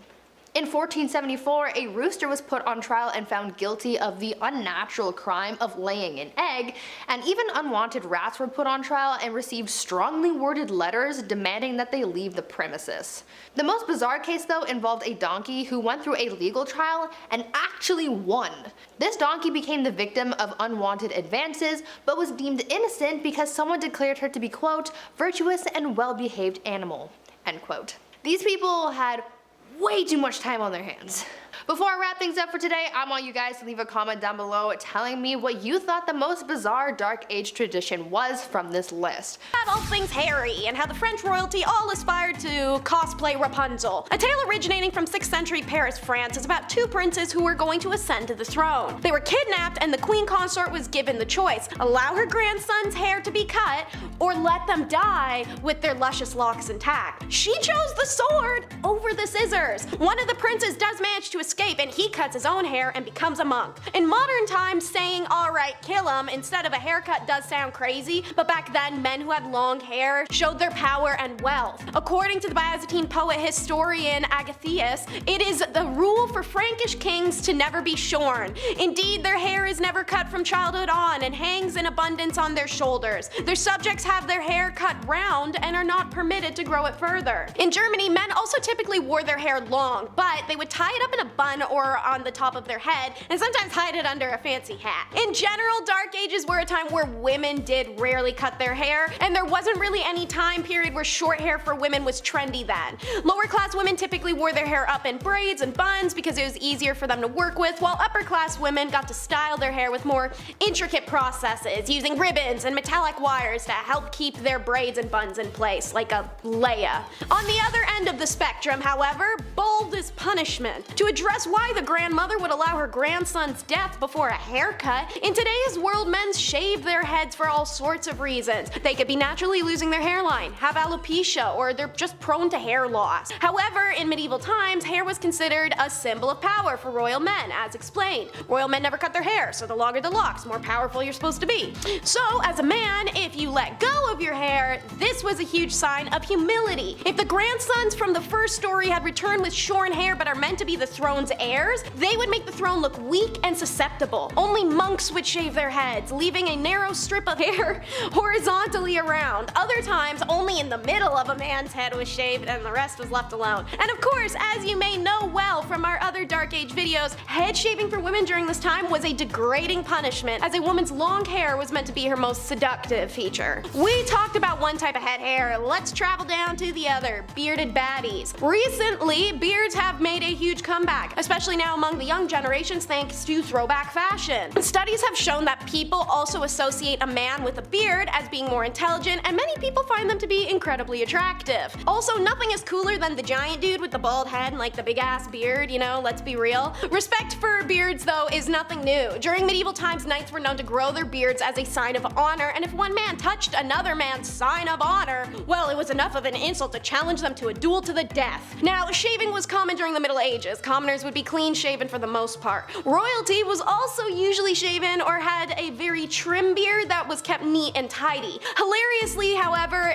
this is kind of how barbers get started. Back in medieval times, mirrors were very small and cloudy, so they're not reliable. They were also only available to the upper class. On top of that, razors as we know them today didn't exist, so if you want to shave, you need to use one of those dangerously long razor blades, so most folks would visit the local barber surgeon for a Sweeney Todd style lineup. As we mentioned earlier, monks had shaved heads and no beards, so they took turns shaving one another as a community. And speaking of faces, the Dark Ages were surprisingly skincare obsessed. Vikings are remembered as some of the most hygienic of historical people, and they were reported to have the best practices of personal hygiene in the early Middle Ages especially. Most notable was the near daily bathing they did in the cold waters of fjords and rivers. They used combs made out of ivory or ornate wood carvings, and they practiced braiding their hair for prestige and ranking. The daily practice of bathing and personal hygiene actually was what spared the King of Poland from an outbreak of plagues that had been seen in Europe. Meanwhile, in England, bathing was not as common as it is today, and it was often reserved for special occasions. People would usually wash their hands and faces regularly, however. The ideal woman in the Middle Ages had that pale, smooth skin without any pockmarks or blemishes. Nearly everyone washed their face with cold water at the end of the day, even if they wouldn't wash the rest of themselves for inexplicable amounts of time. Some women used ointments made of animal fat in order to keep skin soft and smooth. And crystal girlies, even back then, people believed in the power of gemstones to heal. Women would lick amethyst and rub it over their pimples to make it go away. way. But rest assured, when it's bath time, you were naked in a crowd. In many Middle Age cultures, public bathing was commonplace. The Romans, Egyptians, Greeks, they were especially known for their bathhouses. And in the spring and summer, commoners could be spotted using streams and rivers to take a bath on a nice warm day. Back then, this wasn't seen as being indecent or strange. Water was scarce, and the process of heating a bath was time-consuming and expensive. So it was also common to share bath water among a lot of people and be less wasteful. However, people are still humans after all, so like teens at a pool party, public bathing became associated with a certain level of sensuality. Seeing as this was a time period where intercourse was usually in hearing or seeing range of your imminent direct family, it's not a surprise this happened, let alone the fact nobody actually cared if it was. Well, except the church. They threw a bunch of laws around to try and limit that crap, but that's always what they've done. Anywho, in Japan, they still continue the tradition of public bathing in hot springs to this day. However, they have the option to segregate men from women, so it's not as often that people leave the public bathhouse to hook up nowadays. Not to get you guys too excited either, but... Number 5. Mamma mia! The best man at your wedding was most likely the groom's best friend, who he most likely met in college, and probably was part of his fraternity. And when given the mic to make a speech that was slightly inappropriate for younger audiences, the most common words of his vocabulary were probably bro and dude. All college friends put aside, the best man of the past had more of a greater responsibility than regaling the tale of the kegger at Stacy's house. Besides the feudal government coming to tickle your wife's fancy, there were others who wished to take the bride away, Bowser style. The best man's job was to prevent any of this from happening. Trying to get away with Koopa kidnapping meant the best man was gonna do battle with you, or just make sure the bride is protected. Like, you know, trying to run away from an arranged marriage because women are treated like property. Basically, he's a Luigi to Mario, except everyone actually respects Luigi in this case. Number 4. Arranged marriages. All this stuff sounds awful, and you might be thinking, why do these women go along with this? Well, it's because they didn't have a choice. A lot of women simply didn't have the right to choose who they married. Kind of a rough time for the ladies. I would also hardly call these marriages, as it really was more the lines of something like a business deal or a proposal. Families promised daughters to others. Being basically sold off to someone probably isn't a good feeling. For wealthier families like royals, a lot of times it was just about wealth and power, but also about keeping alliances, keeping borders in check. Your daughter marries my prince, now we're allies. Oh, you've got a son? Great, because I've got a niece that just turned 13. Gross. Number 3. Marital disputes. I like to joke around in this channel. Oh hell, who am I kidding? I like to joke around all the time. But this is kind of a touchy subject. But it's the truth, considering everything else that was going on, and it's not that far from the truth to say that women probably were not respected well inside the home either. This was a time long before equal rights and the resources that women today still need in case of domestic issues. I, as an internet comedian, cannot do the subject justice, as it's something of a more sincere conversation to be had. However, I can talk about it from the medieval times, and some men just needed to be put in the naughty corner bad. Life was a lot harder for the average Joe back then, which means it was a lot tougher for the average Jane. Tough conditions don't excuse men treating women that way, but what I'm saying is, it just wasn't a great time overall, especially for the women. Naughty, stay in the naughty corner, you bad medieval men, bad. Number 2, mail order. This kind of goes without saying, but men basically just got to pick a wife. Using money, power, or because somebody just owes you a favor. You get to pick out a wife. It was basically like shopping for a new car. You look around, check your options. Remember, this is the time when women were treated as property. Perhaps the biggest divide between men and women back then is that while men treat marriages like business or political agreements, they are still looking for love, where for a woman, she just doesn't have that option. Sometimes marriages go bad, but can you imagine what it would be like to be in a marriage you didn't even want to be in from the start? Man, that's rough. Number 1, married games. This one is just too weird not to mention. Divorces were not that common back then, till death do you part, and depending on if the church would even allow it, but however, in the ye olde times, in the land of Germany, there was a really messed up process called trial by combat, which basically meant when husbands and wives needed to work something out or separating, they fought for it, Hunger Games style. The man was placed in a hole to level the playing field, and the woman had a sack of rocks that she would use. Not that any married couple today would ever want to hit each other over the head with anything, right? Come on, no, you guys love each other. And when this display of happy matrimony was finished and a winner was declared, the other had their light snuffed out. In a nutshell, the only way to divorce or remarry was if your spouse ceased to exist. So here's some weapons to deal with it. Go ahead, here you go. Crazy. Kicking off the list at number 10, an arming squire. Being a knight. Okay, obviously this sounds cool on paper. They have the sword, they have the horse, the flowing lady, the gal on the back of said horse. They're saving the damsel in distress or something, right? Sometimes they lose a hand like Jaime Lannister, but that's just what being a knight is all about, right?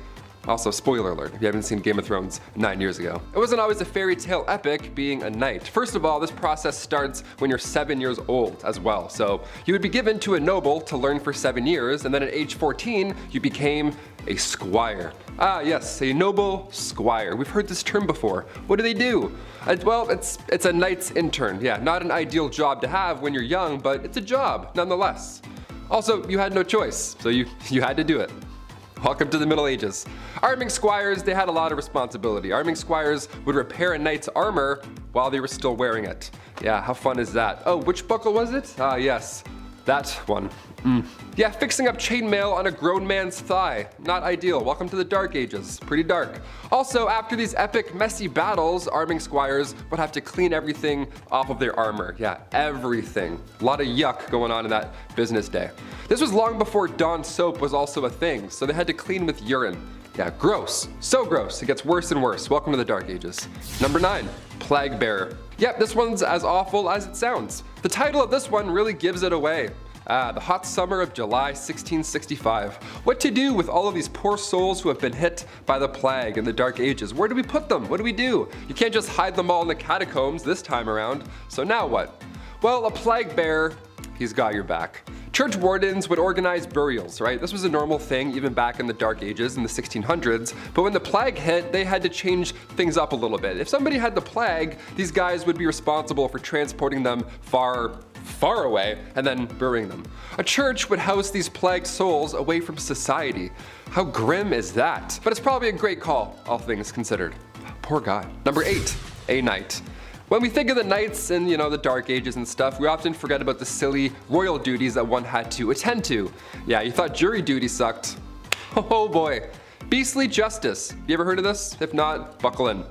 Beastly justice was when animals had to go to court. Yeah, they were put on trial as well as humans. It's wild to look back at a knight and all the things they had to do for their kings and queens, but the fact they also had to wake up early and attend court like a noble, royal court where a wild animal was now taking the stand. What a joke. I'd be like, really? Do I have to be here? I woke up at 4:30. What's going on? Yeah, this would happen after an animal runs through town. It would attack people, being confused and being an animal and all, but the townsfolk would actually believe that the devil was somehow involved in this whole ordeal. These animals worked for Big Red himself, right? How weird is that? In 1457, villagers in France had to deal with 6 pigs who ran wild and attacked locals. They did a lot of damage apparently, but instead of just, setting the animals free or putting them down or whatever, they just took them to court. A real court, a real trial. There was a judge, a couple prosecutors, 8 witnesses, a defense attorney for the pigs, which I gotta say that we gotta do a list on that. That's a terrible job. That's one of the worst jobs ever, I lightly introduced here. These pigs were then hung from a gallows tree. It was so horrible. The Dark Ages. Dark, right? A knight had to formally hang pigs after a trial was concluded. Yeah, being a knight sucked. Number 7, leech collector. I always enjoyed catching frogs growing up. That was always fun, but apparently I gotta step my game up. This is weak. A leech collector is, well, exactly what you think. Back when medicine was pretty much non-existent, sickness was just wafting throughout these old towns, just moving through towns. Like the G from the Goosebumps logo, just haunting towns, moving through. Scariest intro ever, eh? So the solution back in the day was the classic, oh, if you feel sick, maybe try bleeding for a bit, see if that helps. Yeah, they would use horses' legs to lure out these leeches, but most of the time these leech collectors would have to get in and get dirty and just grab them themselves. They would have to swim around and touch as many things as possible. They would make contact with as many leeches as possible. How gross is that? That was the best way to collect them, really. I would have fainted so often, that is horrible. The loss of blood here was obviously so intense, so it was a, horrible job to have. And on top of that, you gotta look out for the same reason they need leeches in the first place. Disease. Yeah, that's still out there. Leech collectors were so common throughout the 18th century that leeches basically were extinct at that point. We almost lost leeches. So close. Number 6, jesters. The earliest accounts of the fool go back to the 11th century, so pretty OG. These fools were hired to liven up the party, you know, dance and be silly, wear pajamas. Most of you have an image of a jester in your head, you know, jumping around on tables, telling jokes. That's actually pretty accurate. Yeah, it was pretty fun. It was one of the best jobs to have, obviously. This title of a minstrel, or a fool rather, it was an honor to have. The fool's payment also was no funny business. That was good stuff. Roland Le Petier, he was like a major jester back in the day. This guy got 30 acres of land from King Henry II. Just here you go. Just show up and fart and be funny. Have all this land. That's like a kingdom. You have a kingdom because you're funny and you're silly.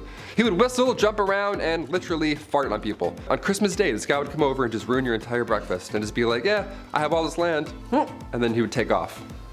It's crazy. You just ruined Christmas, sir. Stop farting on my food and family. Thank you. I would never want to be a jester. They had to also like go into battle and like spread bad news too. It was fun and silly, but they were also royal. They had to do lousy stuff too. Number 5, the ordeal by fire. Also known as trial by fire. This one's a little bit different than being burned at the stake. Dare I say it's a bit worse? I don't know, it's certainly gonna last longer, which is worse in my opinion. This one here was a Viking punishment that involved subjecting the accused, this individual, to a test of endurance, we can call it. They had to walk barefoot over hot coals, or they had to hold hot iron in their bare hands. The belief here was that if the accused was innocent, they would be unharmed by this boiling hot fire, whereas if they were guilty, well then, and only then, would they burn and suffer. This punishment was not unique to Vikings. It was used in various forms throughout history, medieval history. It was huge in medieval Europe.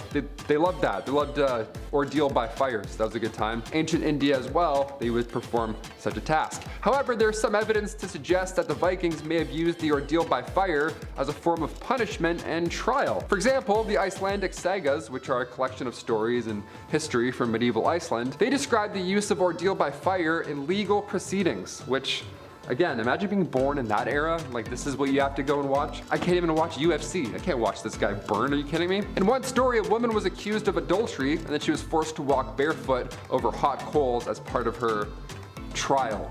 Yeah, she emerged unharmed and was declared innocent, believe it or not. I choose not to believe that. I believe her feet were absolutely f***ed, but hey, who am I? Number 4, getting even. Taking another's life. Yeah, can't get much worse than that, can it? Nowadays, if you kill somebody, it's a bit different. Now you'll get out early with good behavior, and then Netflix will do 4 miniseries all about you. Yeah, nice. You get your own Netflix special. Love it. Back in the Bjarki laws in the medieval Viking era, taking another's life was considered one of the most serious crimes, and the punishment for doing so varied depending on the circumstances of the crime, but, well, it was all bad, wasn't it? Back then, if the killer was caught in the act, they could be killed, well, on the spot by the victim's family or by the community. Over in 14 minutes flat, everyone goes home. No trial, nothing. If the killer was caught after the fact, they were typically subjected to a fine known as a weregild, which was paid to the victim's family as compensation for the loss of their dearly loved one. And if the killer was unable to pay the fee, they could be subjected to other forms of punishment, including exile or even execution. Exile was brutal as well. You were declared an outlaw, then you were banished from Viking society with no legal protections or rights. This often led to you living in the wilderness, and that's terrifying, and that's lonely, and that lasts a while, and that's horrific. In some cases, the victim's family could also choose to enact vengeance on the murderer themselves rather than relying on the legal system. This could lead to a cycle of violence and revenge known as a blood feud that could last for generations. That's crazy. That sounds like it's something from a Batman comic. A cycle of revenge that could last generations? My God, let it go, Bruce. Number 3, treason. Treason was defined broadly, and it could include acts such as plotting against the king or queen, engaging in rebellion or insurrection, or providing aid to the enemy during wartime. Don't be a little snake, basically. Just don't do any of the above. The punishment for treason varied depending on the specific circumstances of the crime and which country it was committed. Now, this one's quite broad. You never know where you're gonna get, basically. In some cases, the punishment could be as bad as getting hanged or drawing and quartering, which, if you don't know, that would involve you being hung and then accused until nearly dead, and then disemboweling them and cutting off their limbs before displaying the body parts publicly as a warning to others. So it's the worst thing you've ever heard, pretty much. In other cases, the punishment for treason could include imprisonment, which is the most normal sounding thing on this list, banishment, or simply a fine. Yeah, here you go, I'm gonna write that for you. Don't do that again. In some cases, the accused might be given the opportunity to plea for mercy and be granted a lesser punishment. I would plea so hard. I'd be the most pleasant, hard-pleading peasant in all of the land. That would be over so quick. I would beg. The severity of the punishment for treason reflected the belief that the crime was a threat to the stability and security of the state. And you can't really fuck with that. Medieval society highly valued loyalty to the monarch and the state, and acts of treason were seen as a direct challenge to all of this loyalty. So as a result, treason was punished harshly in order to deter others from committing anything similar. Yeah, don't fuck with medieval times anywhere, anytime, anyone, at all. Period. Number 2, rats. In medieval times, rats were often seen as a symbol of disease and filth, and they were blamed for the spread of epidemics such as, you know, the Black Death, stuff like that. Gross little hairballs. As a result, rats were sometimes used in punishments in order to deter others from committing crimes because, well, they're disgusting. Nobody wants that to happen to them, right? One common punishment was to tie a rat to a person's body, place a metal bucket over top, heat up said bucket so the rat is then forced to burrow into the victim's flesh to escape. Pretty horrible, but it gets worse. Other punishments involving rats included throwing rats at a person's face, which kind of hilarious, kind of horrible, or forcing them to eat a live rat. Both of these sound like fear factor challenges. That is insane. You get caught stealing now, you have to eat a rat. Can you imagine that? So gross. I would rather do the time than have a rat get hucked at my face. Thank you so much, Judge. And finally, number 1, the cupbearer. We'll finish with one of the worst jobs to have in medieval times. This one's not a punishment per se, but it's too funny to leave out. This job would make me so anxious. Oh my gosh. In medieval times, a cupbearer was a highly trusted servant in a noble household or court. Now, the cupbearer was responsible for the care and presentation of the lord or milady's beverages, ensuring that they were of high quality and served in appropriate vessels. Vessels where you can do this a lot. I know kings and queens like to do this a lot when they're giving their monologues. The cupbearer was also responsible for monitoring the lord or lady's health, as their beverage could be laced with, you guessed it, poison.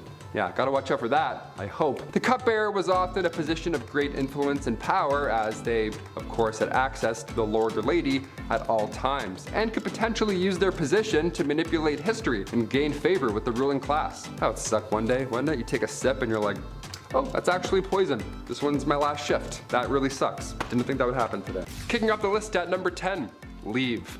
One of the first things you'd want to do if you magically were able to travel back to the Middle Ages is come right back. Yeah, it's not knights in shining armor and drinking unlimited IPAs in a heated cot. It was the Dark Ages. It sucked. More often than not, if you lived through the Middle Ages, you never left your village.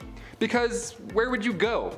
The world is also dark and dangerous. Nothing's built yet. You can't warm up in a coffee shop until your Uber arrives, right? Most travelers just slept outside or under some bushes. Records from that time show that the average person didn't travel in their entire life. The rest of this list should also explain why. Number 9, forget a watch. It's pretty easy to find out what time it is today. You can check your smartphone, you can check your watch, you can check your smart watch. We have everything. We don't even have to adjust the hours anymore during daylight savings. That's how easy it is now. You don't even notice anymore. You're like, why is it all of a sudden? Oh, got it. Apple, so good. Back in the Middle Ages, obviously it was harder to check the time. Minutes didn't even exist yet. Yeah, that tripped me out when I was reading this. The day was divided by 7 long hours. They used water clocks, sundials, all that jazz, but none of them could really tell time to the minute.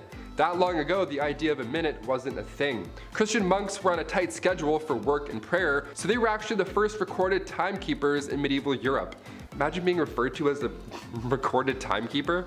What time is it? I'm like, 8.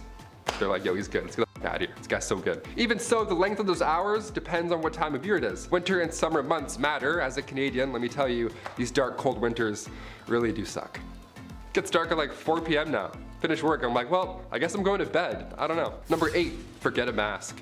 The plague made a mark on humanity in the Middle Ages. Back then, they didn't wear a mask and social distance. When Europeans were hit with the Black Death in 1348, fleas carried by rats were mostly to blame. Around 1/3 of the population was killed, and it was easily contracted.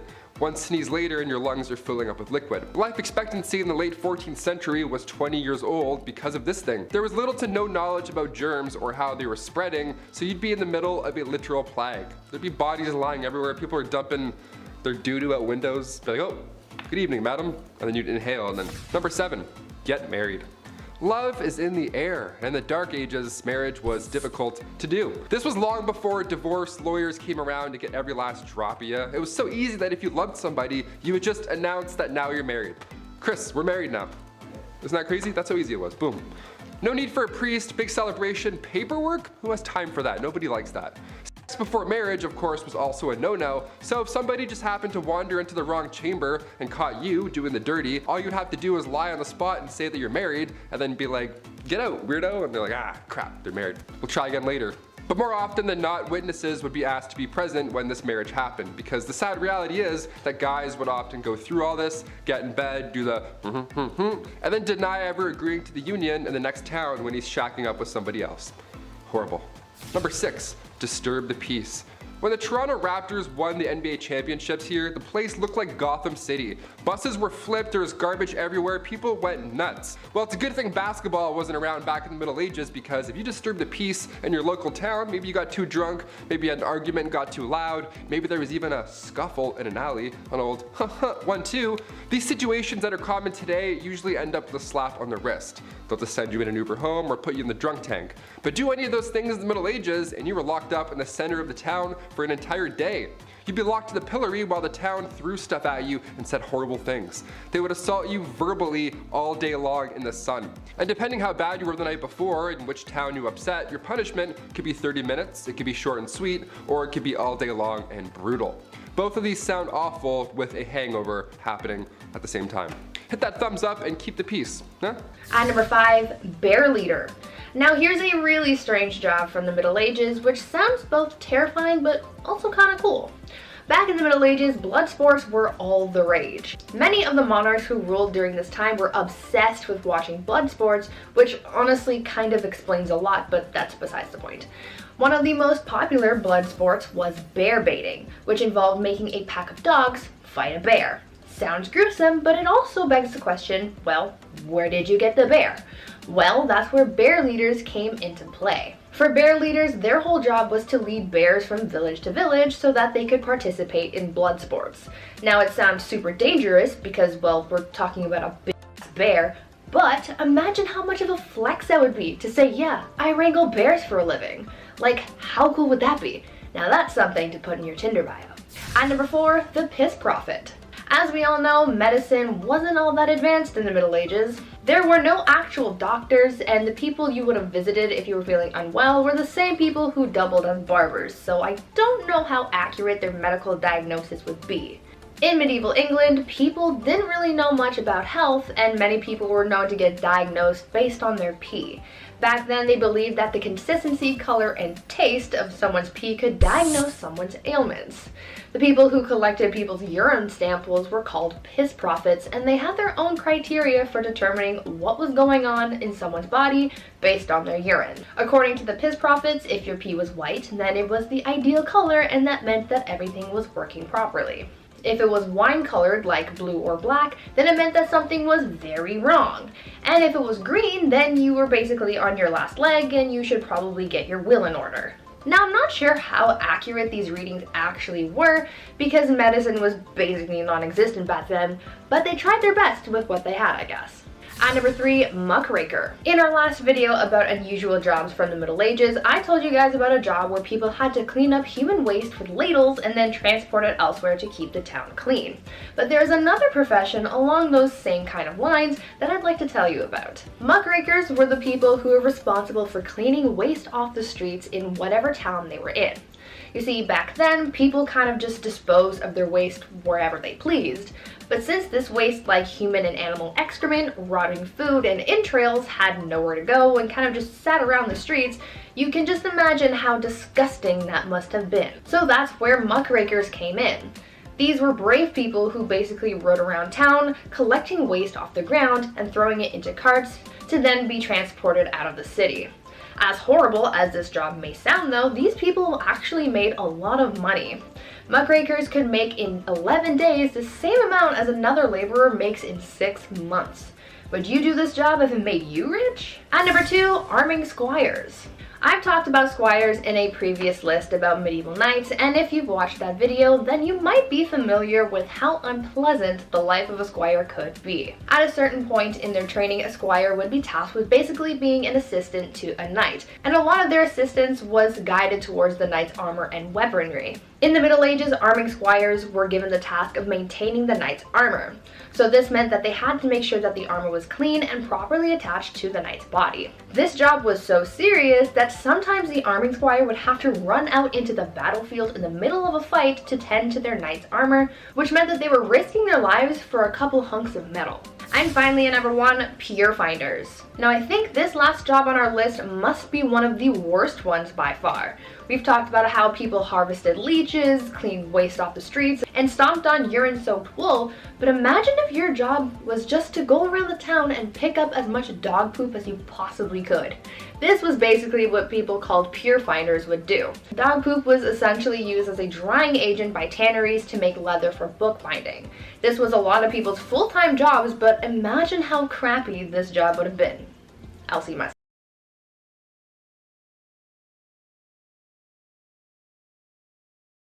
Number 10.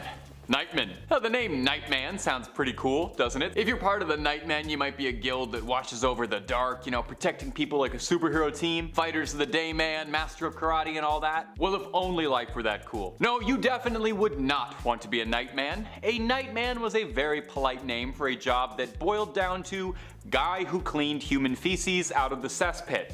Yeah.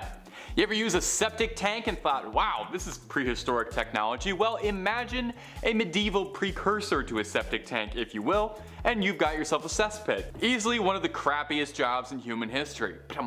Now the name makes it sound like you'd only be doing this for a few hours, right? Were it so easy, humble Nightman. Nightmen would dig for weeks at a time gathering their goods, as they were usually paid by weight, not hours. Consider that, and then consider that any of the lovely amenities you and I have to avoid bacteria, masks, sanitizers, these guys had never even heard of and were shoveling stacks of crap by the literal ton with their hands and faces uncovered, huffing in unimaginable fumes. I imagine that's the kind of work that changes a man on the inside forever. Number 9. Fuller. Perhaps one step down from the humble work of shoveling refuse all day like a nightman is the honest life of a fuller. You see, a fuller's job was to remove the oils from cloth woven from sheepskin and wool. Wool, naturally waterproof thanks to the oils on the sheep's skin, but the underside is very coarse and easily frayed and therefore needed to be dealt with before it could be made into things. Nowadays, we would just use an alkaline solution, call it a day. However, back then, chemistry sets weren't really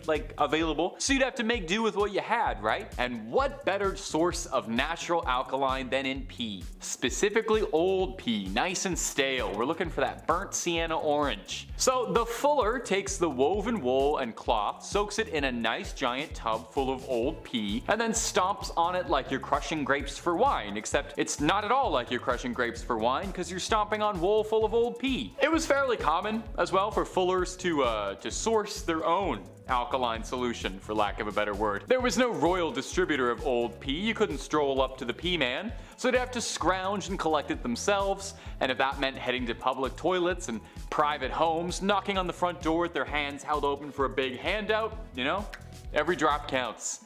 I can't believe I'm getting paid to say this. Number 8, a whipping boy. Have you ever heard the expression whipping boy? To be someone's whipping boy? I know I've certainly heard it a lot, but the history of it is actually pretty fascinating. It was a real position. And basically your whole job as whipping boy was to take the licks for a misbehaving royal. When you have an up and coming noble figure, a prince, a duke, this sort of thing, when they're being taught by their tutors, it would be an unimaginable offense to strike the royal for misbehaving, as their status was leagues above the tutors. But you can't have someone misbehaving without any retribution at all, right? A little negative motivation to push you to work harder and learn harder. That is where a whipping boy comes in. The whipping boy, sometimes a friend of the prince being taught, would be struck in front of the prince in order to motivate him to not commit the same transgressions. It seems a bit of a flawed system because from what I know of medieval European history, it's that kings and princes were rarely remembered for their generosity and compassion for their employees. Now bizarrely, whipping boy was actually seen as a fairly desirable position since it meant you had like an in with the king. Yeah, definitely. I'm sure many young princes saw the guy who was being beaten over the head with a broom and thought, this man is my equal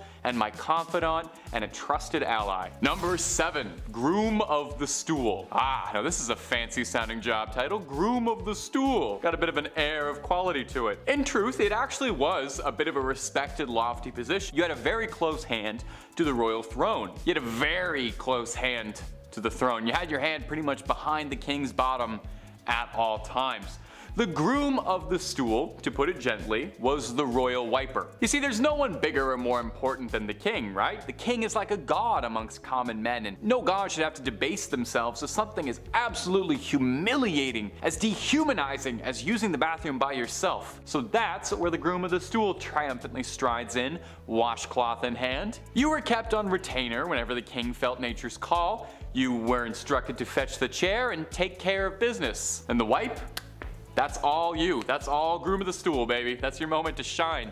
And you know, a lot of grooms really got creative with this. They could show off their style, technique, wrist control. There's a lot of artistry to it than I think people realized. The groom of the king did more than just fetching and wiping too. As the man most connected with royal stool, the groom also shared the responsibility of monitoring what was going on down there for any changes in the king's health. Heavy is the head that wears the crown, but much heavier is the hand that wipes the bottom.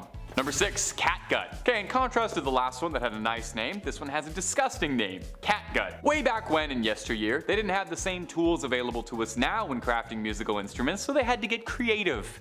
If you wanted to hear something beautiful on violin, you couldn't just head on down to Long and McQuaid and pick up a pack of strings. You'd need a guy willing to get his hands wrist deep in some catgut. Now, confusingly, no actual cats were involved, but plenty of sheep were. Violin strings were made of sheep's guts, and they would make the strings by twisting strands of sheep's intestines and innards together. Lovely. They'd have to be careful while butchering the animals to make sure they didn't accidentally harm any of the goods. This process would take hours at a time, from the butchering, the careful removal of the organs, and then they needed to be soaked in a wood ash solution to be clean since they were inside a sheep, and then stared at for a few hours to make sure nothing was going wrong, and then the drying process could begin. They say there is nothing more exciting than watching sheep guts dry. And then you can get your twist on, make them into violin. Absolutely disgusting, but when you hear the sweet strings of Ave Maria and you hear how finely tuned those sheep intestines are, you know it's all worth it. Face washing brought in controversial hand washing. Contrary to popular belief, some groups of the medieval people actually washed their hands multiple times a day. Jewish people in particular made sure to wash their hands before eating, and Christians adopted the same practice. But even unreligious peoples would sometimes wash their hands after eating, since a lot of people didn't own utensils, and wiping your hands on fabric ain't always gonna do it. Case in point, honey garlic wings. In upper class families, guests specifically were always requested to wash their hands by pouring water out of a pitcher called an aquamanile, which was poured over a basin. These aquamaniles were often in the shape of lions or people or mythical creatures. However, no one was washing to the extent of using soap for 20 seconds. The water in these small pitchers needed to be shared among a large group of people, so people in the Middle Ages simply splashed water in their hands before drying and poured the dirty water right back in to wash someone else's fingers later. But you'd think that soap would be involved, especially because endless people essentially had a dark age Etsy store. Today, soap is made out of essentially the same products every time. Back in the Middle Ages though, people used a lot of different substances in a cauldron, like witches making a potion just trying to produce some semblance of soapy stuff that don't smell bad. Most successful was a combination of lime, wood ash, lard, and oil. Black soap, aka soft soap, gets its name from the dark color of the wood ash lye used to make it, and the cast iron it was often boiled in.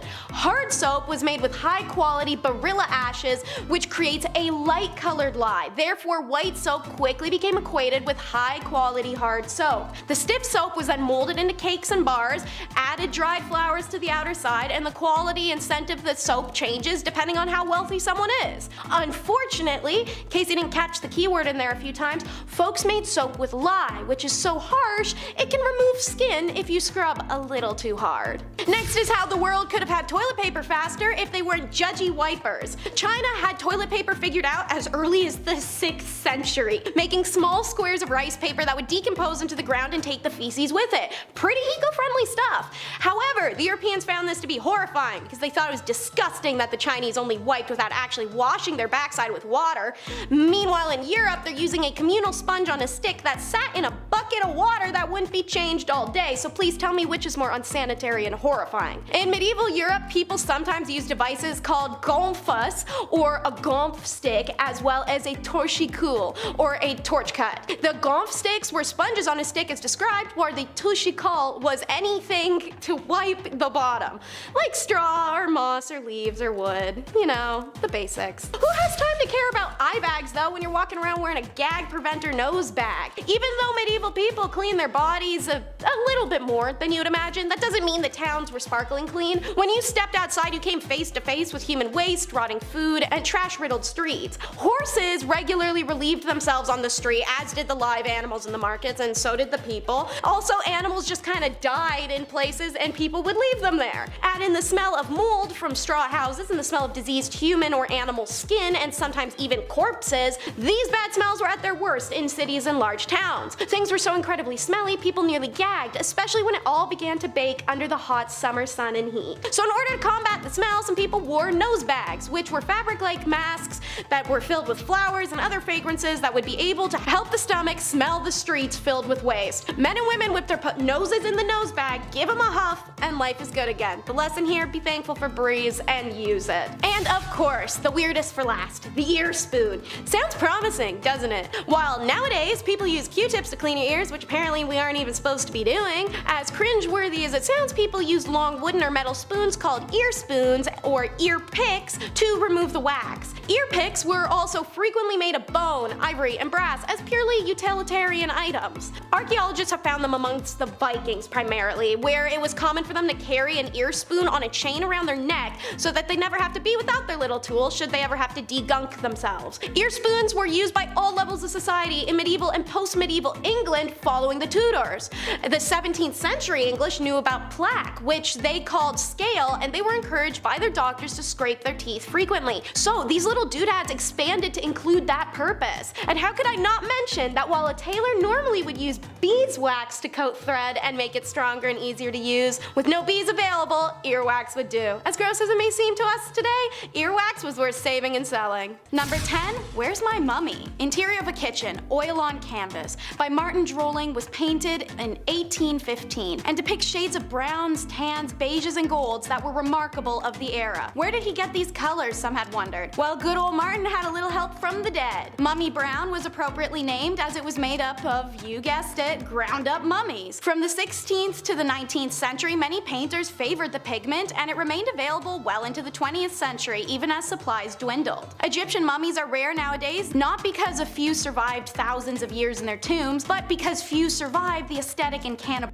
demands of Europeans. Eating Egyptian mummies reached its peak in Europe by the 16th century. Mummies could be found on apothecary shelves, either in broken shards or ground into powder. So why did these nutcase Europeans believe that there was medicinal value in a mummy? Bitumen. Abundant in the Middle East, where formed in geological basins of the remains of tiny plants and animals, it could be semi-liquid or semi-solid. It is viscous when heated and hardened when dried, making it useful for broken bones and rashes. Supposedly, bitumen with wine cured chronic coughs, and combined with vinegar, it'll dissolve clotted blood. Other uses included the treatment of cataracts, toothaches, and skin disease. Because of the stickiness, it was called mum or mumia. You see where the mix-up is coming in? So when the invasive colonial Europeans saw the black stuff coating these ancient remains for the first time, they assumed it to be that valuable bitumen, or mumia, they'd heard about. They were quick to start gobbling it down. The mummified remains of Egyptian pharaohs were sold as medicine in Germany well into the 20th century. And speaking of the dead, how about using them for decor? Ballroom of Bones is number 9. Not all bones are tasty enough to eat, and sometimes you got more of them than you can handle, so that's where ossuaries come in. In older times when people perished often before 50, there was obviously a lot more human remains to be disposed of. But sometimes there's not more space. So, as a space-saving technique, the skeletal remains of buried bodies would be dug up and moved into underground crypts called ossuaries. Many more remains could be stored that way, as bones didn't need the whole space that a body did, and could also be stacked, hung, or broken into position. The Brno ossuary in the Czech Republic is the second biggest in Europe, featuring chandeliers, artwork,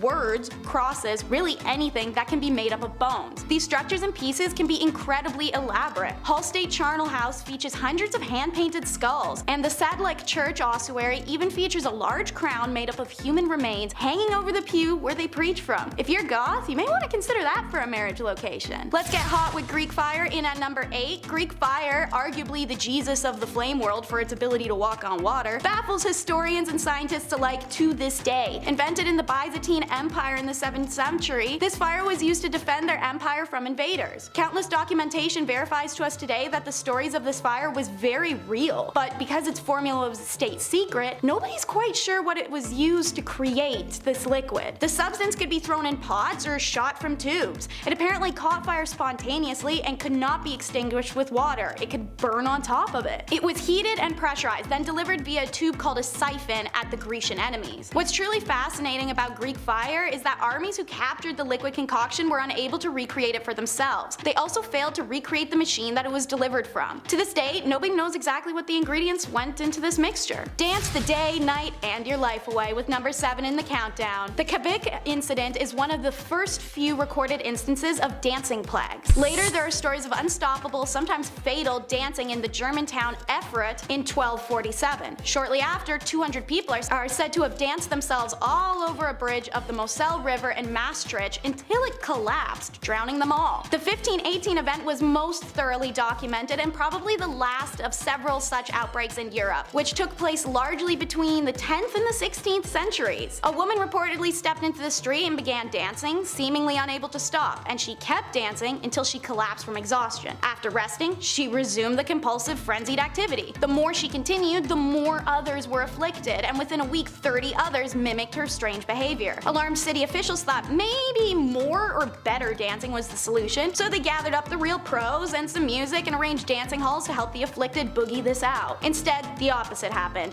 and now as many as 400 people were consumed by the dancing compulsion. A number of them died from their exertions. In early September, the mania began to abate, and that's the last we know of this phenomena. So what is this plague, and why were all these people dancing themselves to doom? Well, the explanation at the time was the usual stuff like demonic possession or your blood was too hot. Modern day, it's likely because of ergot poisoning from molding rye flour used to make their bread, as it's been known to cause hysteria and convulsions. To this day, hundreds of accounts of dancing plagues are found recorded in Dark Ages, but we have no explanation as to why. I don't see dead people, I see green people. The Woolpit alien children are number 6 in our countdown. 2 English chroniclers reported a story from the 12th century that villagers of Woolpit discovered 2 children, a brother and sister, who had green skin and spoke an unknown language. The children were quickly taken to higher officials, Richard D. Colnay's house, where he attempted to communicate and failed. The children also refused to eat for days on end until seeing green beans in the garden, which they ate straight out of the ground. They stayed with Richard long term as he converted them to a normal diet, and they started to lose the green pigmentation. Obviously, after time and growth, these children learned English, and when they were asked where they were from, they told Richard, "We are inhabitants of the land of Saint Martin, who is regarded with peculiar veneration in the country which gave us birth." They further explained that where they were from, everything was green, and they had been tending to their father's animals that they followed into a cave. Emerging out of it, they found themselves in Woolpit. "The sun does not rise upon our countrymen. Our land is little cheered by its beams. We are contented with that twilight which among you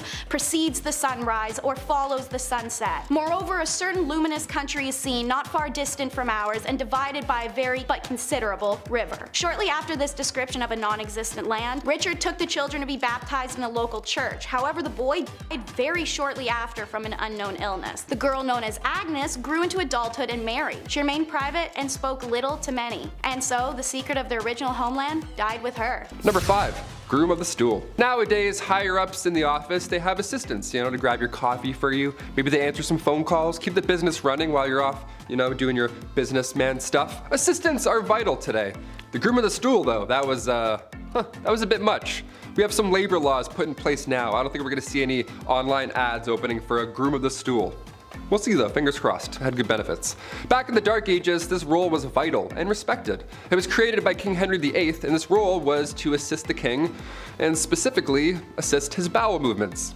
You had a box that you carried with you at all times. That's where the magic happened. The dark magic happened in this box. You would literally follow the king around until he needed to go to the washroom, until he needed said box. Porta potties weren't a thing back then, and there's no way you're going to catch that king squatting in the woods. In fact, you wouldn't even catch that king wiping his own behind. That chore was also reserved for the groom the stool.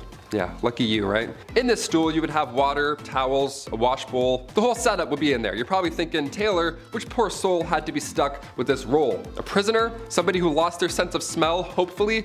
No, only sons of noblemen could take on this role. And in doing so, they also gain access to every room in the castle, tons of clothes, any bedchamber furnishings, you name it. And of course, a high pay.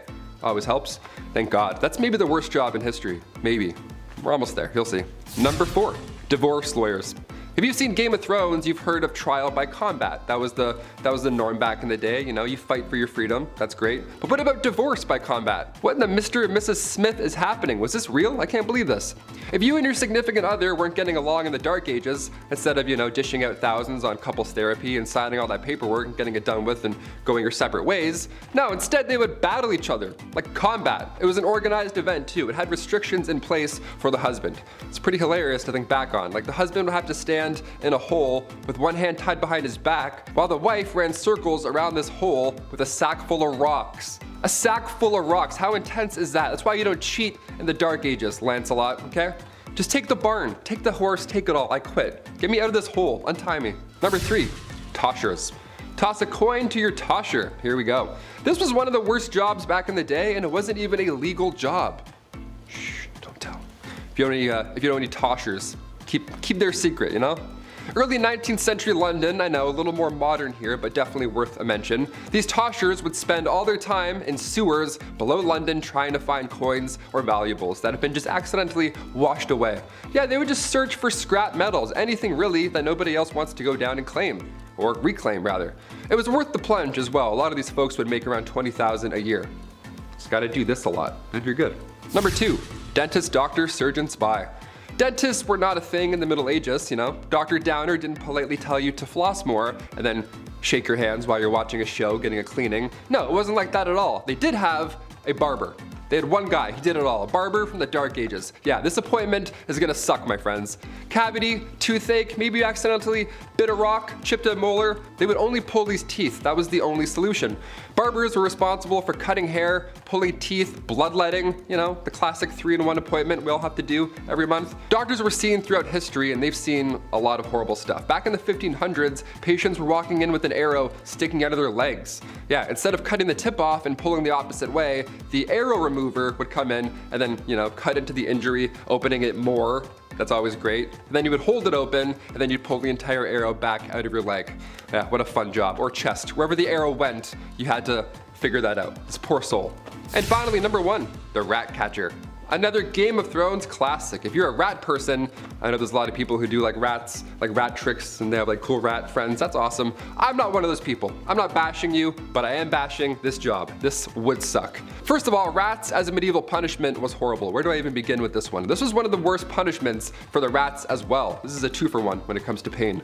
A rat trap involved a man being tied down to something, and then a metal enclosure would be strapped to his abdomen or chest. And then inside this enclosure, they were rats, and they were also like tucked away. And then historically, they would heat the metal enclosure, and the rats would panic and try and get out, and they would chew through the softest part, which in this case was your chest or abdomen. It was horrible. It was an absolute nightmare. But these rats had to come from somewhere, or rather, someone.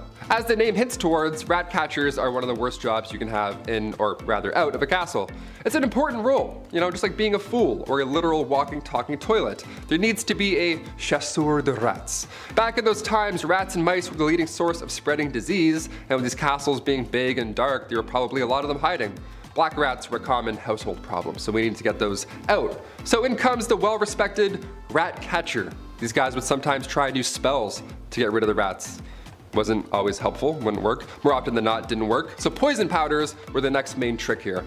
Also, the Pied Piper, he was an OG. Historically, he would do a musical number to exterminate your pets. If anything, he should be getting a bonus. Any rat catcher, actually, today or back in the Dark Ages, you deserve a bonus, my friend. You're a brave soul. At number 10, groom of the stool. There were a lot of really horrible jobs back in the Middle Ages.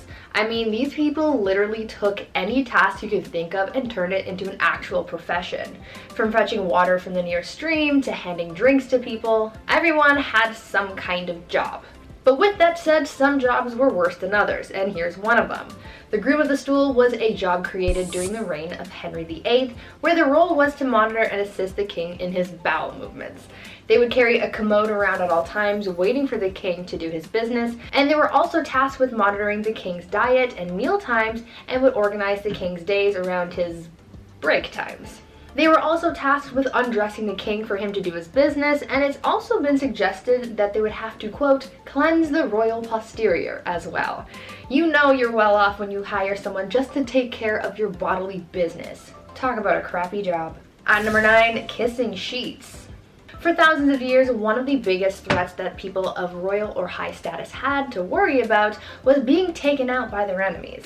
Monarchs worried about the threat of being poisoned by their enemies, as it was one of the most common methods of offing someone. So they thought of an array of precautions to take in order to prevent being taken out by some kind of spicy death sauce or something. Many monarchs hired tasters to try their food before it was given to the king to make sure it wasn't poisoned, but some monarchs were also afraid of being poisoned through something that they touched. This is why Henry VIII hired someone with a very important job to make sure that his bed wasn't poisoned.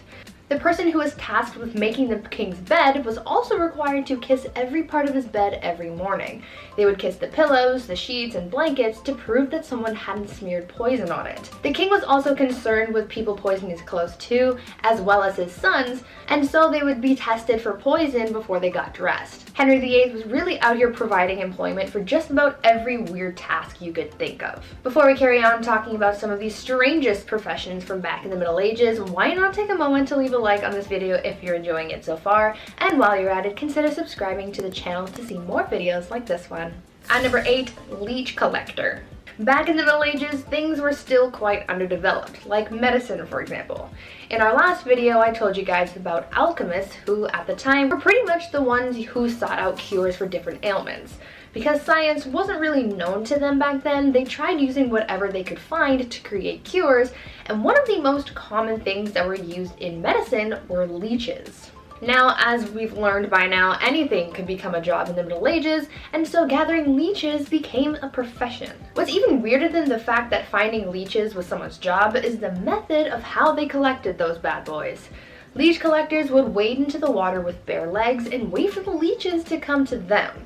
They would swish around and try to gather as many leeches on their body as possible. They would then get out of the water and pry the leeches off, putting them into a bucket and selling them to people in town like barber surgeons and other medical professionals. Now, I can't say I've ever had a leech on me, so I don't really know what it feels like, but I can imagine that it's an uncomfortable feeling, so to have a bunch of them all over you must have been a nightmare. At number 7, fuller. Wool was a very important part of life for people back in the Middle Ages.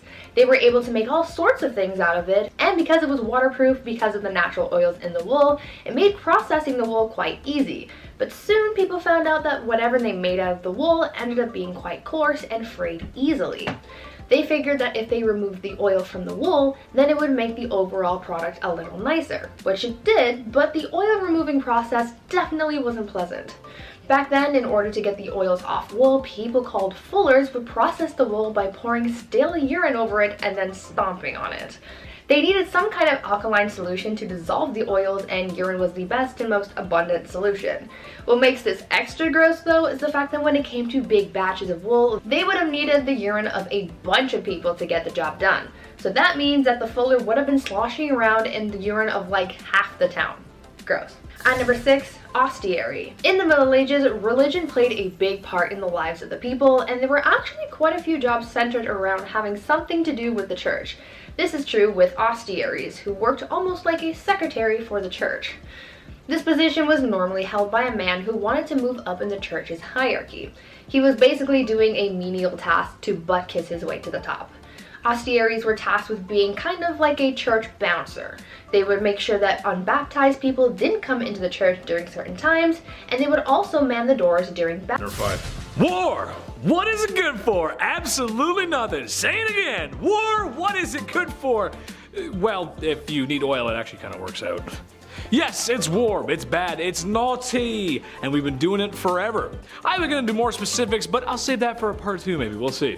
I'm talking more about the brutality of medieval combat. Swords, shields, spears, pikes, halberds, axes, hammers, maces, bows, crossbows, catapults, trebuchets, rams, fire arrows, and if you're a fan of Ocarina of Time, ice arrows. I'm not sure how that works, but Link's magical, we'll go with it. The truth is, medieval combat was brutal, walking miles to every battle, sometimes with limited supplies, which meant sometimes armies pillage. Yeah, not nice. If you were injured in battle, there was a high chance that you would get infected, and then that's picture wrap for you.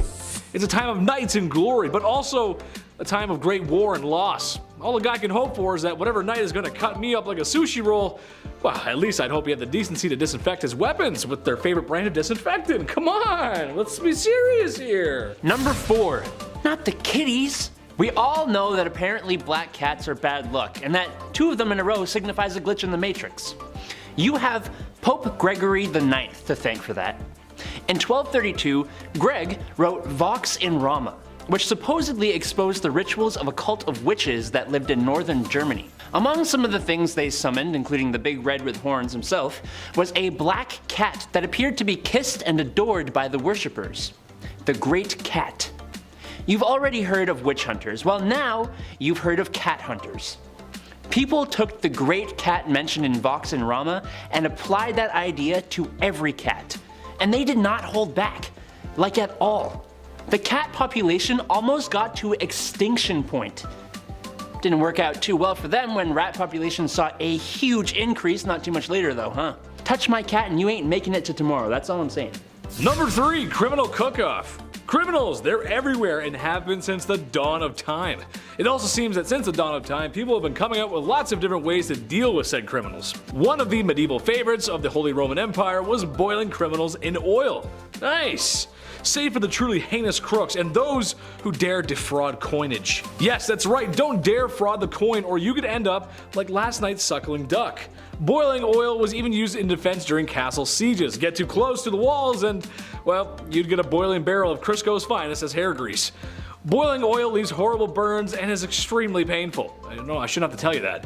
If you ever cook bacon without a shirt on, then you know. The kind of grit you need to stay close to that sizzling pan, I envy you. Because yeah, those things totally relate though, absolutely. Number 2, Pope Not So Innocent III. Look, I'm sorry I'm talking about Pope so much, but you gotta know that a heck of a lot of horrible things that happened in the Middle Ages were caused by the decisions of the church, and specifically that one little decision of forcefully dealing with anyone who disagrees or insults your religion. For example, in 1209 there was a group of heretics called the Cathari in southern France who believed that the Roman Catholic Church itself was established by the same people who brought an end to the life of Christ. Now, that didn't really fly too well with Pope Innocent III, who in response launched the Albigensian Crusade that became a 20-year-long full military campaign. A particular event that's worthy of mention here is when the Crusaders took the town of Toulouse. The soldiers couldn't figure out who the heretics were among the people there, so Commander Simon de Montfort said, "Destroy them all, the devil will know his own." That's messed up, dude. Number 1, something going around. Another warfare related one here, but this one is just awful. I'll make this one brief. Basically, you got a castle that needs entering or a palace that needs a good siege. You get your catapults ready, you load them up with the secret sauce. And by that I mean these bad boys were loaded with the latest commoners who had succumbed to the bubonic plague. Yes, they were launching plague bodies over walls in hopes that it would make the enemy sick. And sometimes they would even fling some poop over there. Oof. It's such a smart move though, right? It's just so heinous and gross. When it was all said and done, I bet there was no hand washing to be found. Disgusting. At number 10, water carrier. These days, we have it so easy. We have the internet at our disposal to learn about pretty much anything, we have cars to get us from point A to point B, and all of our resources are close by. We get food from the grocery store and water from the taps in our houses. But back in the Middle Ages, things were a lot tougher for people, and they had to go through a lot just to get basic life necessities, like water for example. Getting water to people wasn't as easy as you might have thought, and so that's why getting water became a whole profession. In a medieval city, you lucked out depending on the area that you lived in. If you lived close to a river or stream, then you could get all the water you wanted and pretty easily too. But if you weren't so lucky to live near this resource, then you might have had to hire a water carrier to fetch it for you. People sought out strong young men to become water carriers for them, and as the name implies, they would get paid to go to the nearest source of water and bring it back for their employer. This profession became pretty popular in the late medieval period in London, and by this time so many people were working as water carriers that they created their own fraternity. At number 9, town crier. I'm sure you've heard of the town crier at some point in your life, right?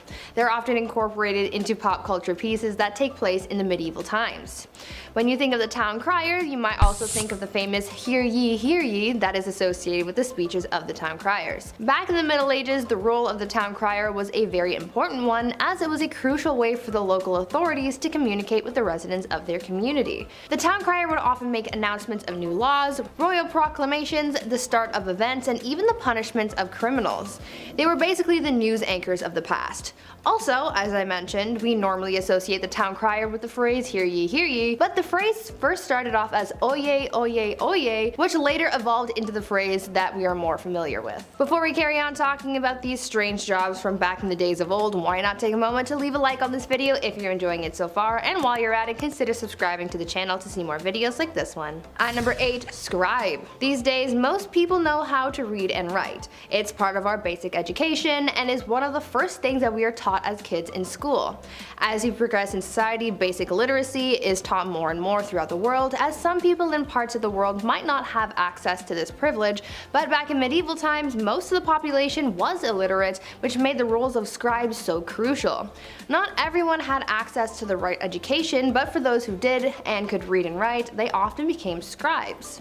The role of the scribe was as straightforward as the name predicts. Essentially, their job was to write. Scribes were hired to write all kinds of documents ranging from letters to business contracts. One of their hardest jobs though was to copy manuscripts, which was a job that may have taken a scribe several months to complete. Many men and women in monasteries held jobs as scribes, but for common folk in villages, being able to become a scribe was seen as highly valuable as well. At number 7, reeve. These days we have elected officials in our communities who serve as a sort of voice of the people. Back in the Middle Ages, they sort of had someone similar to that, and they were called reeves.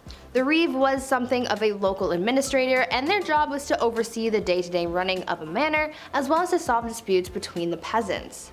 The reeve was a peasant too, but they were normally elected by their neighbors or chosen specifically by a lord, and served as a reeve for a 1-year period. This job eventually faded away as the feudal system began to decline, but fun fact, you can still find some reeves in parts of Canada. At number 6, peddler. This next job from the Middle Ages is one that we kind of still have these days, just a little more modern. We're talking about peddlers. You know how there are people who go door to door trying to sell you something, like back in the day when Avon used to do house calls? Well, this was essentially what peddlers did. Their job was to travel from village to village to sell various goods. This was how a lot of people in more remote areas were able to buy certain items. The peddler's job was pretty important for the local economy because it was able to bring business to larger areas than just one local town. It seemed like a good enough job, but socially speaking, peddlers were always looked at with suspicion. Oftentimes, local people would accuse peddlers of being criminals. Now, they easily could have been criminals, but it's really a case-by-case situation. You can't judge someone for just trying to get their coin. At number 5, gong farmer. Now, even though there were simple jobs like being a scribe and carrying water to people, there were also some messy and not so glamorous jobs as well. This next one I'm about to tell you about was definitely one of the worst jobs that you could have. See, there was a time before modern sewers and plumbing were a thing. This was a pretty icky time because rather than waste being disposed of in sewers, they were deposited into a privy or cesspit. Now, these things had to be cleaned out periodically, and guess what? There were people who were hired to do just that. The gong farmer was someone who was hired to maintain the cesspits, and so they would be given a large ladle and they would scoop out the waste and transport it away. Now I can only imagine how horrible that job would have been and how horrendous the smell would have been too. It sounds like an absolute nightmare, so I'm glad it's not a thing anymore. At number 4, galley rower. Now, as bad as it might have been to be a gong farmer in the Middle Ages, there was apparently a job that was much worse that people would do anything to get out of, and that was the galley rower. This was considered to be one of the most grueling jobs from the Middle Ages, and I can see why. These people would be tasked with working on a galley and rowing a ship along with a team of up to 1,000 other people. Apparently, people hated this job so much that they would try and avoid being picked to be a galley rower at all costs. Many people would join the priesthood in order to become exempt from becoming a galley rower. Usually this job would go to the poorest peasants and even slaves, as it became more and more difficult to find people for the job. That was one occupation that everyone agreed was the worst. At number 3, cupbearer.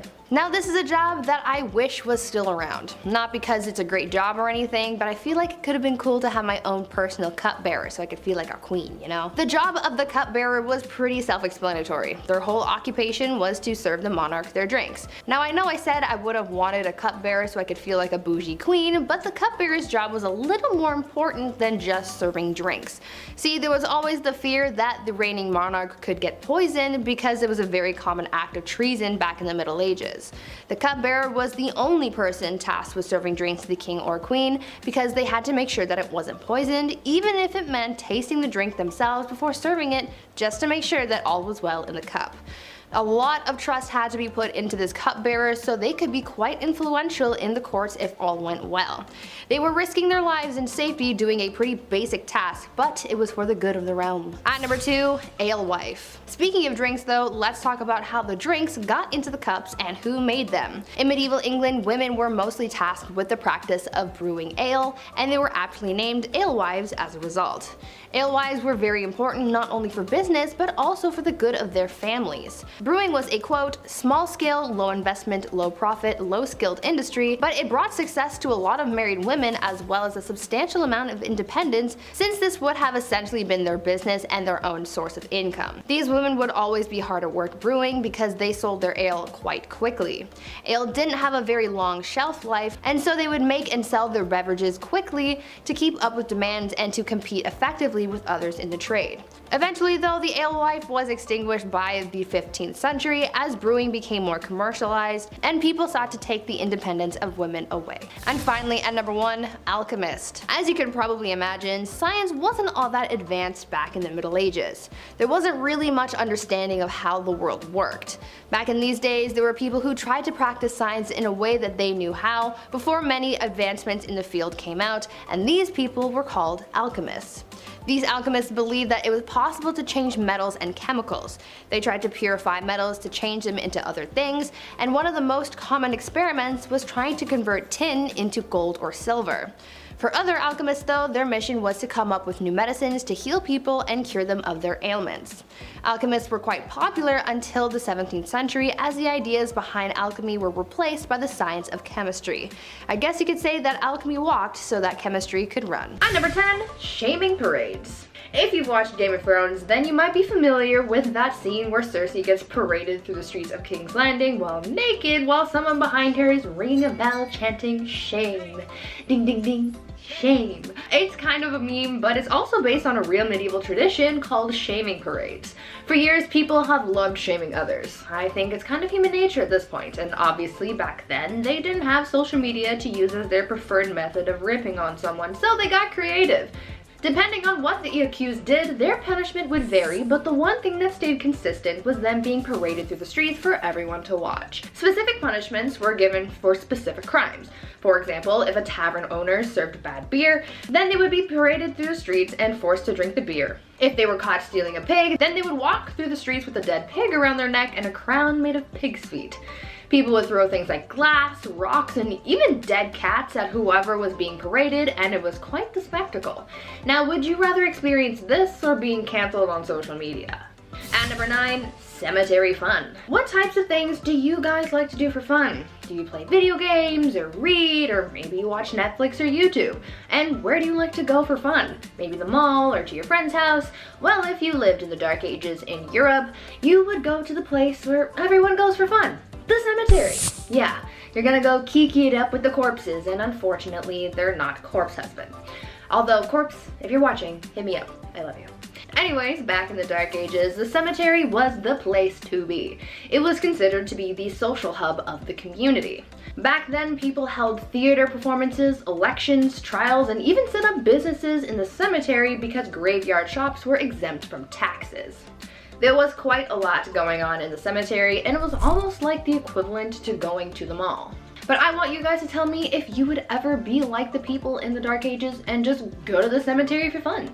Before we carry on talking about the weirdest parts of life from the Middle Ages, why not take a moment to leave a like on this video if you're enjoying it so far, and while you're at it, consider subscribing to the channel to see more videos like this one. And number 8, judging tears.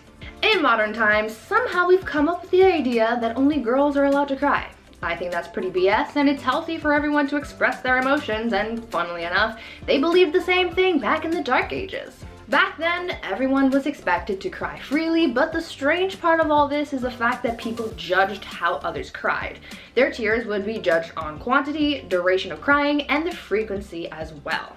They took their tears pretty seriously. Obviously, when someone was crying because of some kind of loss, it was nothing, but if they saw someone else crying for a different or unexplained reason, this was believed to have been different kinds of tears, which they called the gift of tears. They believed that this was a sign that someone was thinking of Jesus and his suffering, and that they were so overwhelmed with emotion that they would be moved to tears, and this was also considered a gift from God. As long as someone's crying wasn't too loud, they didn't cry too much, and it wasn't disturbing anyone, especially during a church service, they were just considered particularly devout. And number 7, soccer. These days, people regard soccer, or football, as a modern European sport, and though it is popular in these modern times, it turns out that the sport has been around for a lot longer than you might think. Soccer was first played back in the Dark Ages, however, it is very different from the soccer that we know today. Back then, the sport didn't really have a name, and there were no rules either. The only thing people followed when playing this game was the objective of winning. Back then, you were allowed to win by any means necessary besides deliberately offing people, of course. Back then, soccer became known as a pretty brutal sport. It was violent, chaotic, bloody, and sometimes even deadly. It involved an infinite amount of players, so it was really a free-for-all on the playing field. The sport was so intense that in 1314, King Edward II banned the game, decreeing, quote, "on pain of imprisonment, such games to be used in the city in future." Glad things have changed since then, because FIFA would really be intense if it hadn't. And number 6, too much poop.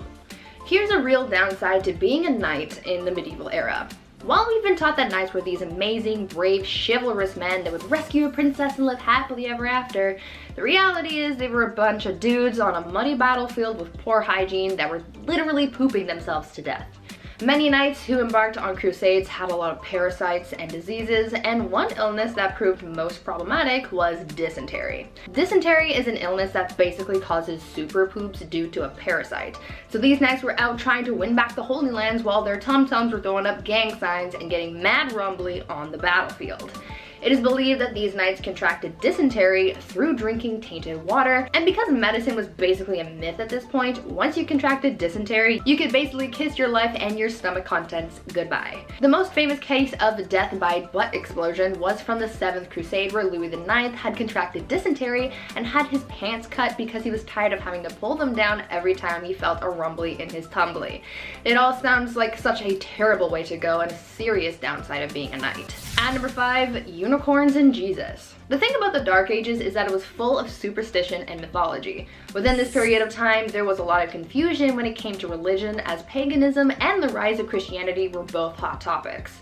Many times, superstitions and mythology from paganism made its way into religious beliefs of Christians, and things were known to get a little weird. Take, for example, the unicorn and how it was incorporated into the Christian beliefs of the Dark Ages. It is believed that a mistranslation of what is thought to have been an ox is what brought unicorns into Christianity. Because of this mistranslation, the Bible likened Jesus to a unicorn. Since it was in the religious text, people in the Dark Ages sort of just ran with it, and so they started incorporating the unicorn into many religious artworks. To further this whole thing, they made up a superstition that only innocent maidens were allowed to touch unicorns, and they even used unicorns to come up with a rather uncomfortable allegory of Christ entering Mary's womb. This unicorn thing was also fueled by the Vikings at one point, as during the Middle Ages, Vikings were known to con people into buying narwhal tusks marketed as real unicorn horns. And number 4, divorce by combat. Back in the Dark Ages, if you wanted a divorce, you had to be willing to fight for it. Literally. In medieval Germany, couples would take to the ring and settle their disputes, and it was quite the showdown. Trial by combat was the common way of settling arguments back then, but when a husband and wife were fighting, things were a little more interesting than having just an all-out brawl. During these divorce by combat proceedings, the husband had to stand in a hole with his hands tied behind his back, while the wife ran around in circles with a bag full of rocks. I don't really see how this settled anything, but who am I to question the methods of the Dark Ages? And number 3, animal court. I think that one of the weirdest things about life in the Middle Ages was their legal cases. As I told you, their divorce proceedings were literally a trial by combat. They also found some bizarre ways of trying to see if someone was accused of witchcraft, and that was pretty dark, but the strangest court battles involved animals. Animals were sometimes put on trial back in the Dark Ages. All animals, from livestock to pets and even insects, were not safe from the law, and they would be put on trial if they were suspected of breaking the law. According to records from the Dark Ages, at least 85 animals were put on trial for a number of reasons. Pigs were the ones who were put on trial the most, for chewing off people's body parts and even eating children. In 1474, a rooster was put on trial and found guilty of an unnatural crime of laying an egg. And even unwanted rats were put on trial and received strongly worded letters demanding that they leave the premises. The most bizarre case, though, involved a donkey who went through a legal trial and actually won. This donkey became the victim of unwanted advances, but was deemed innocent because someone declared her to be a, quote, virtuous and well-behaved animal, end quote. These people had just way too much time on their hands. And number 2, yummy people. As you could probably imagine, for medieval knights, desperate times called for desperate measures. Oftentimes during battles, supplies would run out, and knights would be left dealing with starvation on top of everything else they were going through. This proved to be quite a huge problem during the Crusades, because after supplies and food started running out, people got desperate and started seeing each other as snacks, if you know what I mean. Some of the poorest crusaders resorted to eating people to get them through the journey to take back the Holy Lands, and as you can imagine, it was a pretty gory sight to see. Knights back then recalled seeing enemy forces on spits and dismembered people lying around in plain view. It was rough being a knight back then, and the amount of shortcuts and strategies people came up with just to survive got real dark real fast. And finally, at number 1, watching consummation.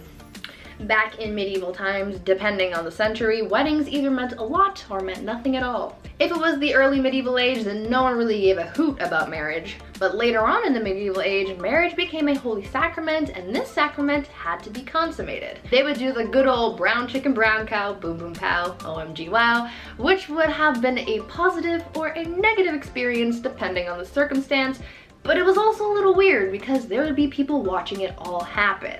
That's right, guys. After the ceremony and reception, people would follow the bride and groom up to the bedroom and be like, hey Joe, grab the popcorn, we're watching a live showing of 50 Shades of Grey. And Joe would be like, you'll bet. Yes, that's exactly how it happened.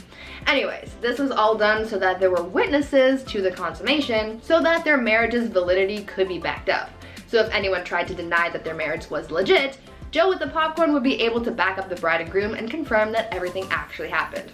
Kinda kinky, kinda weird. Starting off this list in our number 10 spot, we have heresy. Okay, I can admit when I'm wrong, and in the last video last week, I messed up. I said the wrong word when talking about spoiled queens. You guys pointed it out. Yeah, I read your comments, okay? And now we're here to redeem ourselves. I'm learning, you're already smart, let's get into it. In medieval times, it could be dangerous to disagree.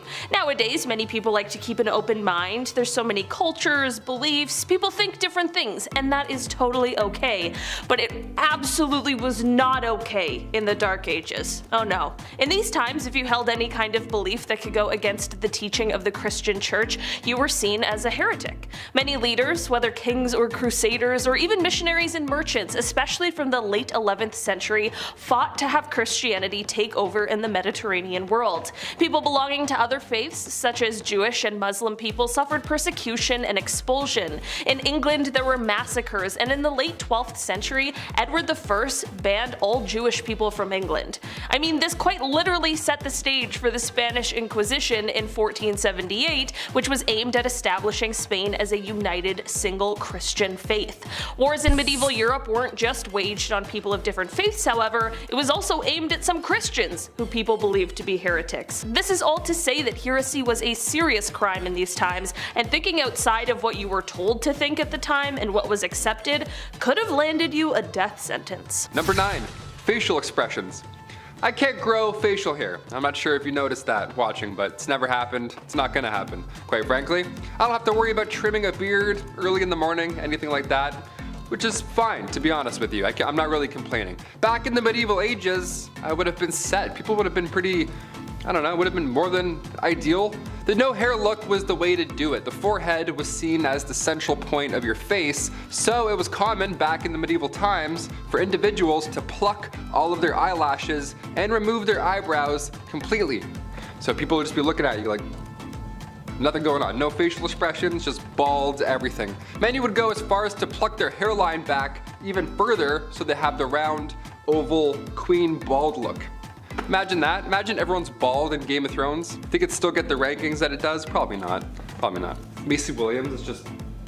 In our number 8 spot today, we have Animal Court. The history of animals being put on trial goes back pretty far, as it is believed it has roots in ancient Athens, but it was definitely a common practice as recently as the 18th century. Courts would go after things like rats, weevils, flies, locusts, and serpents for damaging crops, and when punished, they weren't just liable for damages, they could be banished and excommunicated. Like, imagine trying to banish a fly. This isn't where it ends though. In civil criminal court, they'd have livestock being tried for violence against humans. Like, I'm sorry, Your Honor, my client could not tell the prosecution that she didn't want to be milked because she's a cow. Kicking was the only way. As an example of a real animal court case, let's take it back to 1457 France. Villagers in a town witnessed a sow and her 6 piglets attack and kill someone. Terrible story, sounds absolutely horrifying to have to witness. In this day and age, animal control would be called and all of those pigs would likely put down. But not in these times. When this happened, all the pigs were sent to court. Like real court. There was a judge, 2 prosecutors, 8 witnesses, and a defense attorney for the accused animals. Witnesses provided testimony that proved that the sow had most definitely attacked the person and was definitely responsible for the crime. The piglets, however, well, for them, testimony was a bit murkier. There wasn't a witness who actually saw any of the piglets do any actual attacking. They just had blood on them, which isn't necessarily a sign of their guilt, it just means that they were there. This is why the court, while they did sentence the sow to death, the piglets were exonerated for their role in the crime. It's very strange and now would be a very expensive system, but in those times it really did work for them. Number 7. Inns and taverns. When we think of a medieval tavern or an inn, it's important to note the difference. Yes, there's drinking in both, and yes, both of them don't smell so great. But inns, their sole purpose was to house travelers comfortably, whereas a tavern, not so much housing, more rough housing, if anything, if you catch my drift. Say you're passing by one of these taverns, right, Saturday night, you feel like grabbing some questionable ale from some questionable establishment, well, you better come prepared. In the Middle Ages, you had to bring your own fork everywhere you went. Just one fork on your side, on your persons. That's so gross. We didn't have a guy sitting in booth 11 doing roll-ups all night, looking at you, just wishing that he didn't work there, right? This was the Middle Ages. You didn't have a fork. No one had forks. If you had a fork, you were lucky, right? You were the rich kid on the block with an in-ground pool. That was you if you had a fork. Steak knives also were only reserved for carvers, so until the 17th century, you were just poking around your meal until you had a bite-sized amount, and then you would choke on it because it's horrible. It's all chewy and horrible. In our number 6 spot today, we have the filth. If you lived in a city during this time in history, it would have been an absolutely filthy place to be. I mean, human and rats lived in harmony. Not harmony, re the plague, but things were so dirty rats were everywhere. Want to go swimming in the nice stream nearby? Well, good luck, because not only is that body of water used for dumping sewage, but it's also for the village's water supply to both drink and bathe in. Disease was plentiful, obviously, and it spread exceptionally quickly. Spreading disease was even easier considering how all of the homes were packed full of people and no one really knew anything about hygiene and the benefits yet, health and otherwise. If you were to go out in the evening, especially at past curfew, it was also an insanely huge risk. Going out ran you the risk of getting killed or robbed with no police on the streets to help protect you at all. While city living provided a bit of safety in numbers situation compared to the countryside and also provided more opportunities to make money, it was still quite a risky place to live during the Dark Ages. Number 5. Teeth worms. Awesome. You have any cavities? Now you're going to be looking this whole video. Dentists weren't common back in the Dark Ages, but they did have a barber. So I guess we're good for a few hundred years. This guy did it all. Cavities, toothaches, teeth worms, gross, you name it, he'll pull it out violently. Barbers were responsible for cutting hair, pulling teeth, bloodletting, your classic 3-in-1 appointment right there, really all in 10 minutes or less. Instead of brushing with tooth tunes, back then you would rub your teeth and gums with a rough linen. Yeah, just grab an old shirt. It's an old dirty shirt we're gonna brush up for school. Like you're playing a harmonica, only dirty shirt. A few recipes have been discovered since for pastes and powders to freshen their breath back then, you know. Otherwise, you were pretty screwed. You had nothing. We went from powdered charcoal to charcoal toothpaste all over again. What a weird loop we did. Mouthwashes were also made from herbs and spices steeped in wine or vinegar, so fresh breath guaranteed, no doubt about it. In our number 4 spot today, we have the stripes ban. We've all met someone before who seems to be concerned with what other people are wearing, and we jokingly refer to them as the fashion police. But back in the Dark Ages, you might come across some very real fashion police who are actually interested in fining you, should your finest tunic not be of the local dress code. Sometimes it wasn't even just a fine. Some serious fashion faux pas could lead to your imprisonment or even your death. Stripes were definitely a main culprit in these times, as striped clothing was seen as a garment of the devil. I'm not even exaggerating either. In the year 1310 in a French town, there was a local cobbler who was put to death because he had been caught in striped clothes. Yeah, we thought the tabloids were harsh, and I mean, they are, but the medieval fashion police were unforgiving. Not only were members of clergy not exempt from this rule, but neither were animals. Yeah, calling all zebras. Good luck out there, man. This is why zebras were called beasts of the devil, and yes, this is even though the people of Europe hadn't even seen them. Just heard tales of their striped nature. Number 3. No rules football. In honor of the World Cup coming to a close, we have to take a look at football back in the late 12th century. Yeah, what did that look like? Or feel like, rather. Instead of corner kicks and throw-ins, you could do anything you wanted to retrieve the ball from the opposing team. Yeah, anything. Left hooks, some kicks, some jabs, throwing rocks, anything, you name it. It was violent. No diving in these games, I'll tell you that for free. You didn't have to.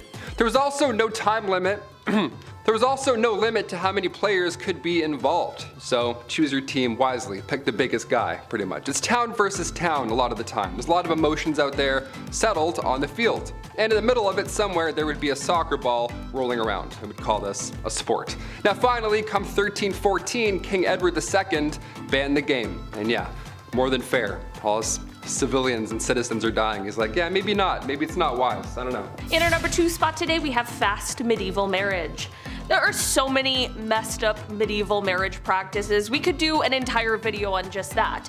And in fact, we have. Go check those out. But while you're here, let's talk just a bit about them. Marriage in the medieval times was quick and easy, but also difficult to prove. If you and your loved one wanted to get married, all you really needed to do was say, "We're married!" And then boom, it's done.